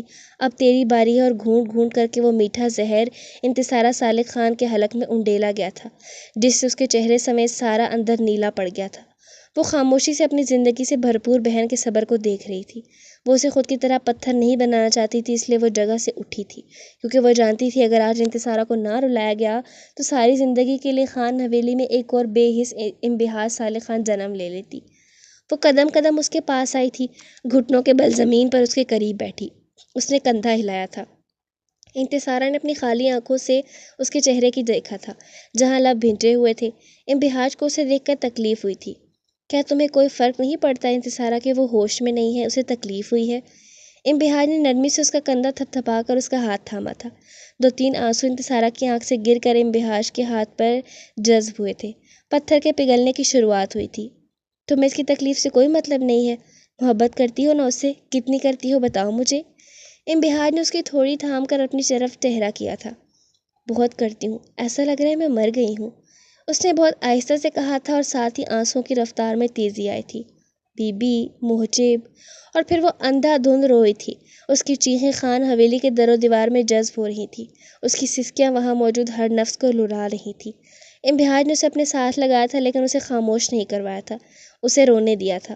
وہ نہیں چاہتی تھی وہ خاموش ہو، اس کا اندر دھل رہا تھا۔ انبہاج نے اپنی بہن کو ایک اور انبہاج بننے سے بچا لیا تھا۔ اسے وہ انتصارہ ہی اچھی لگتی تھی، جیسی وہ تھی، زندگی سے بھرپور، ہمیشہ مسکرانے والی شرارتی انتصارہ کی شرارتیں سوچ کر ہلکی سی مسکراہٹ انبہاج کے ہونٹوں پر آئی تھی۔ ایک عجیب سی بےتابی ہے تم بن، رہ بھی لیتے ہیں اور رہا بھی نہیں جاتا۔ ایک عجیب سا احساس ہے تم بھی، جدائی سہ بھی لیتے ہیں اور سہی بھی نہیں جاتی۔ ایک عجیب سی تلخی ہے تم بھی، مسکرا بھی لیتے ہیں، مسکرایا بھی نہیں جاتا۔ محجب کو ہاسپٹل میں رہتے ہوئے ایک ہفتہ گزر چکا تھا۔ داجی 2 دن پہلے ہی ہاسپٹل سے ڈسچارج ہو کر گھر آئے تھے۔ ڈاکٹرز کے مطابق انہیں مائنر ہارٹ اٹیک ہوا تھا، جس کا فوری ٹریٹمنٹ کر دیا گیا تھا، لیکن وہ کافی کمزور ہو گئے تھے۔ اس پر حیرانی کی بات یہ تھی کہ جب سے حویلی واپس آئے تھے چپ چاپ اپنے کمرے میں تھے۔ انہوں نے کسی سے کوئی بات نہ کی تھی، صرف بی جان ہی تھی جو ان کی ہر ضرورت کا خیال رکھ رہی تھی۔ تو وہ وقت آ گیا تھا جب قدرت نے سردار اشمل خان، ایک ایسا انسان جس نے 35 سال ایک قبیلے پر حکومت کی تھی، خاموش ہو کر رہ گیا تھا۔ انہیں اپنی خاموشی میں دھیرے دھیرے زندگی بھر کیے گئے اقدامات یاد آ رہے تھے۔ لمحوں میں انہوں نے ایک فیصلہ کیا اور انہیں تکمیل چاہیے تھی۔ بی جان اندر داخل ہوئی تو انہوں نے مخاطب کیا، بانو؟ داجی نے مخاطب کیا تو بی جان نے جواب دیا، پشتو، انتصارہ کو بلاؤ۔ سم یعنی اچھا، وہ کہہ کر باہر نکل گئی تھی، اور کچھ دیر بعد انتصارہ اندر داخل ہوئی تھی۔ پشتو، جی داجی، وہ کہہ کر ان کے ساتھ بیڈ پر رکھی کرسی پر بیٹھ گئی۔ اگر ہم تم سے کچھ مانگے گا تو کیا تم ہم کو دے گا؟ سوال تھا کہ خنجر جو انتصارہ کو اپنے اندر کھپتا ہوا محسوس ہو رہا تھا، کیونکہ شاید وہ جانتی تھی کہ وہ کیا مانگنے ہیں۔ اس نے گہرا سانس بھرا اور پھر گویا ہوئی تھی، میں کوشش کروں گی کہ آپ کو مایوس نہ کروں، اس نے انتہائی آہستگی سے کہا تھا۔ تم زہیب کے بیٹے فودیل سے شادی کر لو بچے۔ داجی نے انتصارہ کی روح کو لمحوں میں تار تار کیا تھا۔ وہ بے یقینی سے داجی کی جانب دیکھ رہی تھی، جہاں سنجیدگی تھی، اور اس کے علاوہ ان کا چہرہ سپاٹ تھا، جیسے ہمیشہ دوسروں کو سزا سناتے ہوئے ہوتا تھا۔ معاف کیجیے گا داجی، لیکن یہ میرے اختیار میں نہیں ہے، اس نے لمحوں میں فیصلہ کیا تھا۔ ہمارا پوتا اس قابل نہیں رہا بچے کہ تم سے شادی کرے، اور اب ہم ماضی میں کی گئی غلطیوں کو سدھارنا چاہتے ہیں۔ انہوں نے بڑے ہی آرام سے کہا تھا۔ اپنے ماضی کی غلطیوں کو سدھارنے کے لیے آپ میرا حال کیوں داؤ پر لگا رہے ہیں دارجی؟ میں آپ کی یہ بات ہرگز مان نہیں سکتی۔ موجب جب بھی ٹھیک ہوں گے میں ان سے ہی شادی کروں گی۔ اس نے آرام سے دارجی کی نفی کی تھی، اور دارجی کو کہاں اپنی نفی برداشت تھی، وہ تو ہمیشہ برتر رہنے والے تھے۔ ایک لمحے میں انہیں غصہ آیا تھا۔ تمہارا شادی فودیل سے ہی ہوگا، ہم نے زہیب خان کو کہہ دیا ہے کہ وہ جمعے کو آ کر اپنی امانت لے جائے۔ دارجی نے گویا اس کی قوت گویائی سلب کی تھی۔ خود کا دامن بچانے اور خود کو سرخرو کرنے کے لیے وہ کسی اور کو پھر جانے انجانے میں قربانی کی بھیٹ چڑھا رہے تھے، لیکن اس لمحے وہ یہ سمجھنے سے قاصر تھے۔ اس وقت انہیں ماضی میں کی گئی اپنی بیٹی کے ساتھ زیادتی دھونی تھی، اور وہ اسی زیادتی کو دھونے کے لیے پوتی کے ساتھ زیادتی کر رہے تھے۔ ایک بار پھر وہ جانے انجانے میں وہی کرنے جا رہے تھے جو پہلے انہوں نے کیا تھا۔ تو آخر ایک بار پھر سے کسی کی قسمت کا فیصلہ سردار اجمل خان نے کر دیا تھا۔ طے یہ پایا تھا کہ انتصارہ صالح خان بھی قربانی دے گی، اور حیرت انگیز طور پر انتصارہ صالح خان خاموش تھی۔ وہ کچھ بھی نہیں بول رہی تھی۔ کیوں تھی وہ خاموش یہ کوئی بھی نہیں جانتا تھا، لیکن یہ بات وہ خود بہت اچھے طریقے سے جانتی تھی۔ وہ خود کو حد سے زیادہ مصروف رکھنے کی کوشش کرتی، مگر دھیان بار بار بھٹک کر انتصارہ کی طرف چلا جاتا۔ آج 3 دن ہو گئے تھے اس کی درار سے کوئی بات نہیں ہوئی تھی۔ قبیلے اور ہاسپٹل کے کاموں میں وہ اتنا مصروف تھا کہ جس وقت وہ سونے کے لیے کمرے میں آتا، امبہاج اپنی آدھی نیند پوری کر چکی ہوتی، اور جب سے دارجی کے فیصلے کے بارے میں اسے معلوم ہوا تھا وہ بالکل ہی خاموش ہو گئی تھی۔ آج زندگی میں پہلی بار اسے دارجی سے کوئی گلہ ہوا تھا، اور بہت شدید ہوا تھا، ورنہ آج تک اسے کوئی بھی بات بری نہیں لگی تھی۔ ان کے اس فیصلے پر زندگی میں پہلی بار سالک اجمل خان بھی بولے تھے، لیکن ہمت کسی میں بھی نہیں تھی کہ وہ دارجی کے آگے کچھ بولتا۔ موجب کی حالت نے تو ویسے ہی سب کو نچوڑ کر رکھ دیا تھا۔ پیر بیگم بہت خاموش ہو گئی تھیں، نہ کسی سے بات کرتی نہ کسی کو مخاطب کرتی، اور دوسری طرف راہمہ بانو کو انتصارہ کا دکھ اندر اندر مار رہا تھا۔ یہ سب خاموش تھے، خاموش تماشائی، جو کسی کو سولی پر چڑھتا ہوا دیکھ کر افسوس ضرور کرتے تھے، روتے ضرور تھے، مگر اس کی زندگی بچانے کی ہمت ان میں سے کسی میں بھی نہیں ہوتی تھی۔ جس خان حویلی میں چہل پہل رہتی تھی، انتصارہ اور میسا کے کہکے گونجا کرتے تھے، آج وہاں ویرانیوں کا راج تھا۔ کبھی کبھی بڑوں کی غلطیوں کا خمیازہ بچوں کو بھگتنا پڑتا ہے، اور یہی خان حویلی میں بھی ہو رہا تھا۔ ہر کوئی اپنے ناگردہ گناہوں کی سزا بھگت رہا تھا۔ سب کچھ ٹوٹ رہا تھا، جس میں جذبے اور ارمان سرفرست شامل تھے۔ سب زندہ لاشوں کی طرح ادھر ادھر بھٹک رہے تھے۔ یہ تھی وہ پچھلے کئی سو سال کی بوسیدہ روایات، جبکہ آج بھی انسان سولی پر چڑھ رہے تھے، اور قصور کس کا تھا؟ قصور ان انسانوں کا تھا جو کئی سو سال سے ان روایات کو پوجتے آ رہے تھے، اور ان کی بقا کے لیے اپنی اولادوں کی خوشیوں کی قربانی دیتے تھے۔ ایک پگڑی کی لاش کے لیے کتنی ہی سسکیاں، کتنی ہی آوازیں گونجتی تھیں، پر بے حس لوگوں کو پرواہ کہاں تھی۔ جھوٹی انا بچانے کے لیے ایک اور فیصلہ بے دردی سے کر دیا گیا تھا۔ دارجی نے اچھا نہیں کیا انتصارہ کے ساتھ۔ آخر کیوں وہ ہم سب کی خوشیوں کے دشمن ہو گئے ہیں؟ وہ آج جلدی آ گیا تھا، اور جب سے اسے انتصارہ کے بارے میں دارجی کا کیے جانے والے فیصلہ پتہ چلا تھا، تب سے وہ شدید غصے میں تھا۔ اس دفعہ دارجی نے واقعی بہت غلط فیصلہ کیا، مجھے بھی بہت برا لگا ہے، وہ نخوت سے سوچ کر کہہ رہی تھی، جبکہ وہ کمرے میں چکر کاٹ رہا تھا۔ لیکن یہ نہیں ہوگا اب، کیونکہ میں ایسا نہیں ہو دوں گا۔ میرے سردار رہتے کسی کی حق تلفی نہیں ہوگی۔ وہ اب حتمی فیصلے پر پہنچ چکا تھا۔ سردار صاحب ذرا ٹھنڈے ہو جائیے، آپ پوچھیں تو صحیح دارجی سے کہ انہوں نے یہ فیصلہ کیوں کیا ہے۔ وہ تو میں پوچھوں گا ہی، کیونکہ پانی اب سر سے اونچا ہو گیا ہے، وہ کہہ کر جانے لگا، جب امبہاج نے اس کی بازو تھامی تھی۔ درار نے سوالیہ نظروں سے اس کی جانب دیکھا تھا۔ ابھی بات مت کریں، ان کی طبیعت ٹھیک نہیں ہے، کوئی بھی سٹریس ان کے لیے اچھا نہیں ہے، پلیز، اس نے التجا کی، جس نے اسے مان لیا تھا۔ امبہاج اب اس کے پاس بیٹھ کر اس سے کہہ رہی تھی۔ درار اٹھ کر چینج کرنے وارڈروب کی جانب بڑھ گیا، جبکہ وہ صرف اس کے جذباتی ہونے کے بارے میں سوچتی رہ گئی تھی۔ وقت سرکتا جا رہا تھا، اور اس کے ساتھ ہی انتصارہ کی دھڑکنیں کی بھی دم توڑتی جا رہی تھی۔ کل جمعہ تھا، اور پھر وہ کسی اور کی ہو جاتی، اور ایسا کیسے ہو سکتا تھا کہ وہ موجب سنان خان کے علاوہ کسی کی ہو جاتی؟ وہ سر گھٹنوں میں دیے بیٹھی تھی۔ کمرے میں نیم اندھیرا تھا، بالکل اس کی زندگی کے اندھیروں جیسا۔ ایک دم دروازہ کھلا اور کوئی اندر داخل ہوا تھا۔ اس نے بالکل بھی دیکھنے کی کوشش نہیں کی کہ کون داخل ہو رہا ہے۔ اندر وہ متواتر گھٹنوں میں سر دیے بیٹھی رہی تھی۔ راہمہ بانو نے اس کے پاس نیچے بیٹھتے ہوئے اس کے سر پر ہاتھ رکھا تھا۔ اس نے مورے کی شفقت محسوس کرتے ہوئے سر اٹھایا۔ آنکھیں خوش تھی، پر دل بھرا ہوا تھا۔ کیا بات ہے بچے، کب تک ایسے رہو گی تم؟ انہوں نے اس کے بال چہرے سے ہٹاتے ہوئے کہا تھا۔ موجب مجھے بے وفا سمجھے گی مورے، اس نے بے بسی سے ماں سے کہا تھا۔ کیوں سمجھے گا وہ تمہیں بے وفا؟ تم نے کون سے اس سے محبت کے وعدے کر کے چھوڑا ہے؟ اب وہ انہیں کیا بتاتی کہ ساری زندگی سارے وعدے ہی اس سے کیے تھے۔ میں ان کے علاوہ کسی سے شادی نہیں کروں گی، میں نے بچپن سے ان سے محبت کی ہے، ایک بار پھر بے بسی سے کہہ رہی تھی۔ محبت کی راہ پر مت چلو بچے، یہ تباہی کے کنارے تک لے جاتی ہے۔ تم دونوں بہنوں نے ہی اپنے لیے کیوں مشکل راستے چنے ہیں؟ کیوں ان راستوں پر چلتی ہو جہاں کانٹے بھرے ہوئے ہوتے ہیں، جو پیروں کو لہو لہان کر دیتے ہیں؟ وہ اس کا سر سہلاتے ہوئے بڑی ہی آہستگی سے کہہ رہی تھی۔ نہ مورے، رستے مشکل نہیں ہیں، انہیں ہمارے لیے آپ لوگوں نے مشکل بنا دیا ہے۔ ہر وقت ہر لمحے اپنی مرضی مسلط کر دیتے ہیں۔ اگر ایک بات بتائیں، قربانی ہونا ہوتا ہے تو پھر پیدا کیوں کرتے ہیں؟ ان بوسیدہ روایت کی تکمیل کے لیے اولاد قربان کر دیتے ہیں، تو بہتر نہیں کہ پیدا ہوتے ہی ہمارا ہاتھوں سے اپنے گلا گھونٹ دیں، تاکہ جو زندگی بھر انہیں تکلیف میں مبتلا کرنا تھا اس تکلیف کو ایک ہی بار سہن کر لیں۔ وہ آج بہت تلخ ہو رہی تھی، اتنی کڑوی باتیں کر رہی تھی کہ رحمہ بانو کو اپنے منہ میں اس کی کڑواہٹ کا ذائقہ محسوس ہو رہا تھا۔ دارجی کا فیصلہ اٹل ہے بچے، ایک بار پھر سے سمجھایا گیا تھا۔ دارجی کا تو موت کا ہر فیصلہ ہی اٹل ہوتا ہے۔ یہ ہم اور آپ ہیں جنہوں نے ہمیشہ دارجی کو ان کے غلط فیصلوں میں سپورٹ کیا ہے۔ اسی بے جا سپورٹ کی وجہ سے دارجی کو ہمیشہ اپنا آپ صحیح اور باقی سب غلط لگتے ہیں۔ اس کا کہا گیا ایک ایک جملہ درست تھا۔ دروازے میں کھڑے سالک اشمل خان نے بیٹی کے کہے ہر جملے کی تردید کی تھی۔ ٹھیک ہے تو کہہ رہی تھی، وہ غلط باتیں لگتی بھی تھیں، لیکن وہ بڑے ہیں، سردار کے رتبے پر فائز ہیں۔ اس رتبے اور بڑے پن نے ان سے ہر غلط فیصلہ صحیح کہہ کر منوایا ہے۔ لیکن مورے، اس بار مقابل میں ہوں دارجی کے ساتھ، میں اب کچھ غلط نہیں کرنے دوں گی اپنے ساتھ۔ وہ انگلی اٹھا کر کہہ رہی تھی اور پھر اٹھ کر کمرے کا دروازہ کھول کر باہر نکل گئی۔ پیچھے رحمہ بانو اس کے عزائم سن کر یہ حیران ہو گئی کہ نہ جانے وہ کیا کرنے والی ہے۔ رات کا نہ جانے کون سا پہر تھا، شاید رات دھیرے دھیرے سرک رہی تھی۔ رات کا آخری پہر تھا، لیکن نیند اسے ایک پل کو بھی نہ آئی تھی۔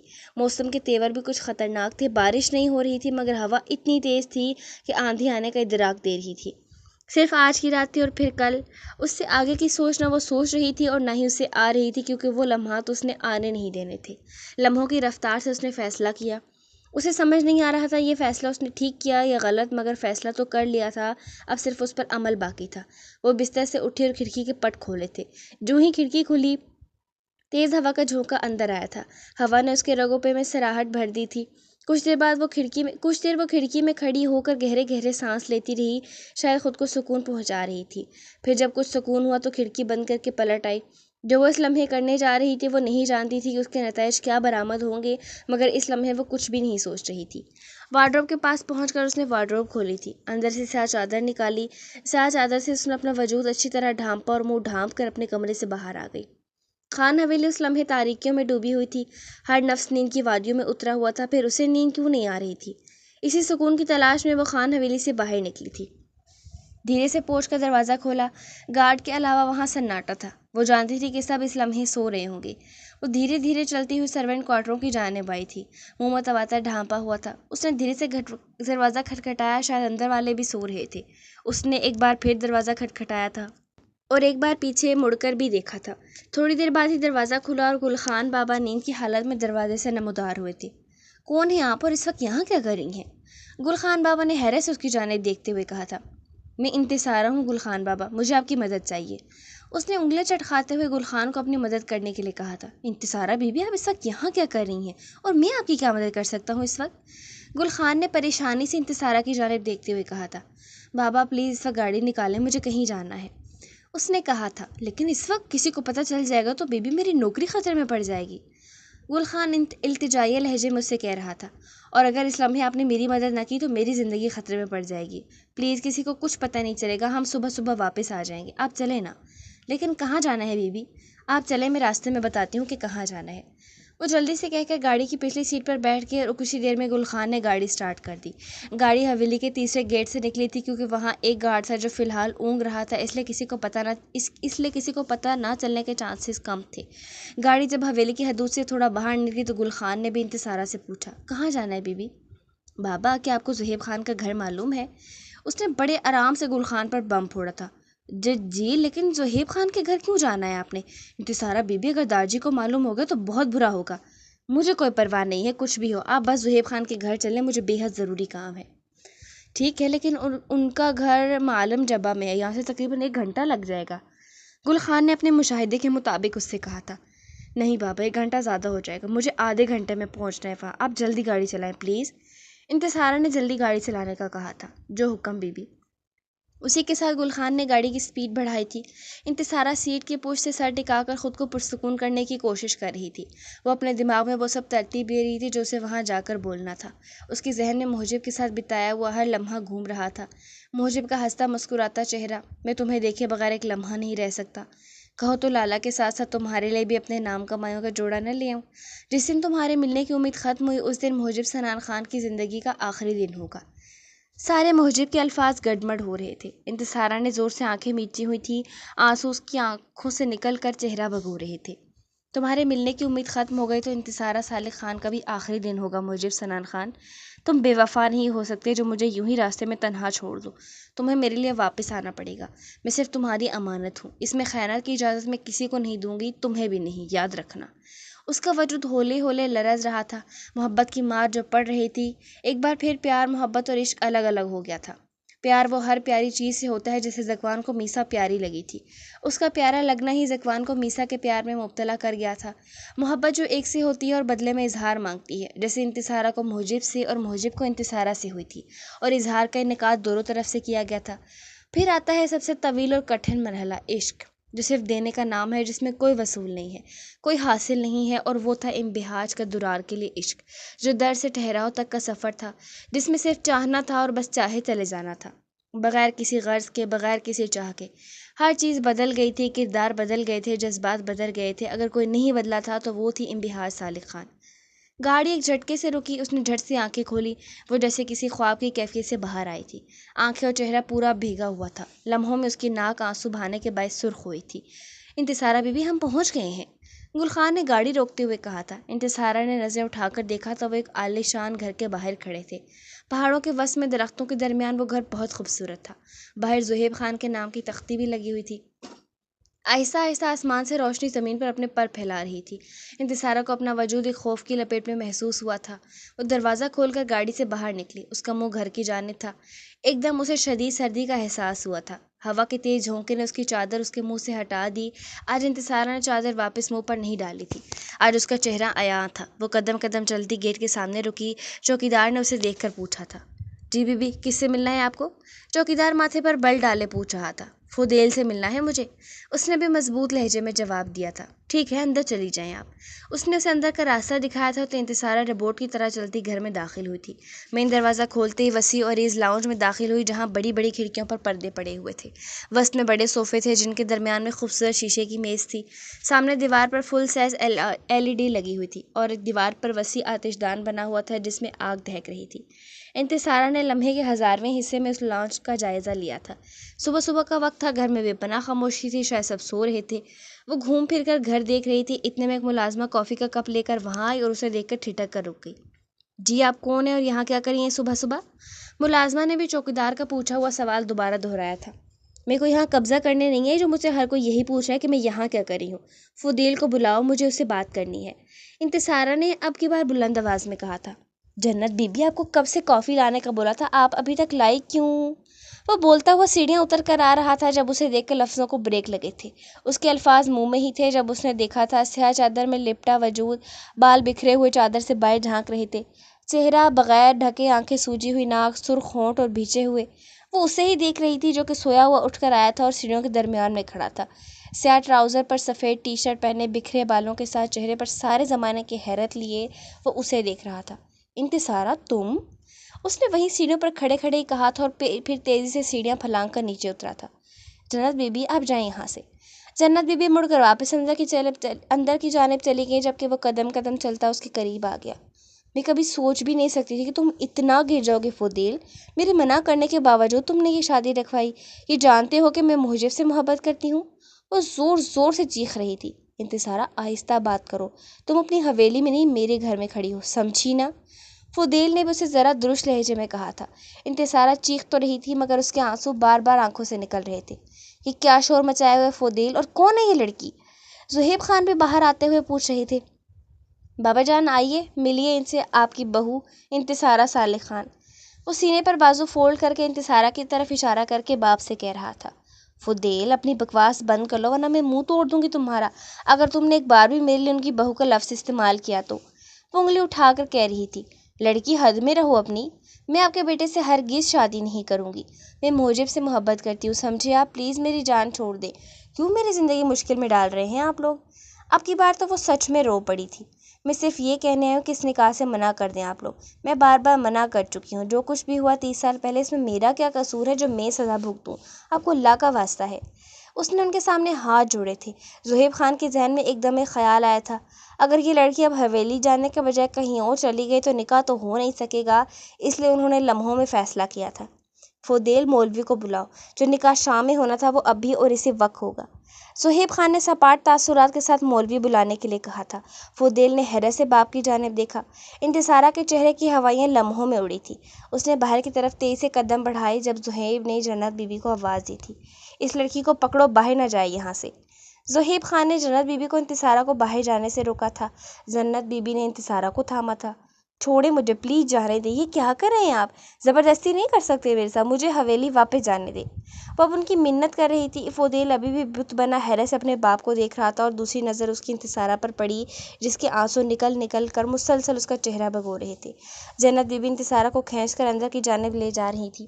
فودیل نے لمحے میں فیصلہ کیا تھا، محبت تو اسے کب کی انتصارہ سے ہو گئی تھی۔ اس کے آنسو فودیل کو اپنے دل پر گرتے ہوئے محسوس ہو رہے تھے۔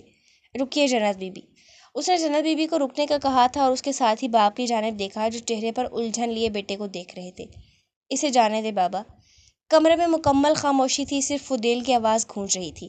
چہرہ اسلامی از حد سپاٹ تھا۔ زہیب خان نے اپنے بیٹے کے چہرے کی طرف دیکھ کر اس کی تکلیف کا اندازہ لگایا تھا۔ مجھے نہیں کرنی یہ شادی۔ چہرہ ابھی بھی سپاٹ تھا، وہ کسی سے بھی نظر ملائے بغیر سامنے دیکھتے ہوئے بات کر رہا تھا۔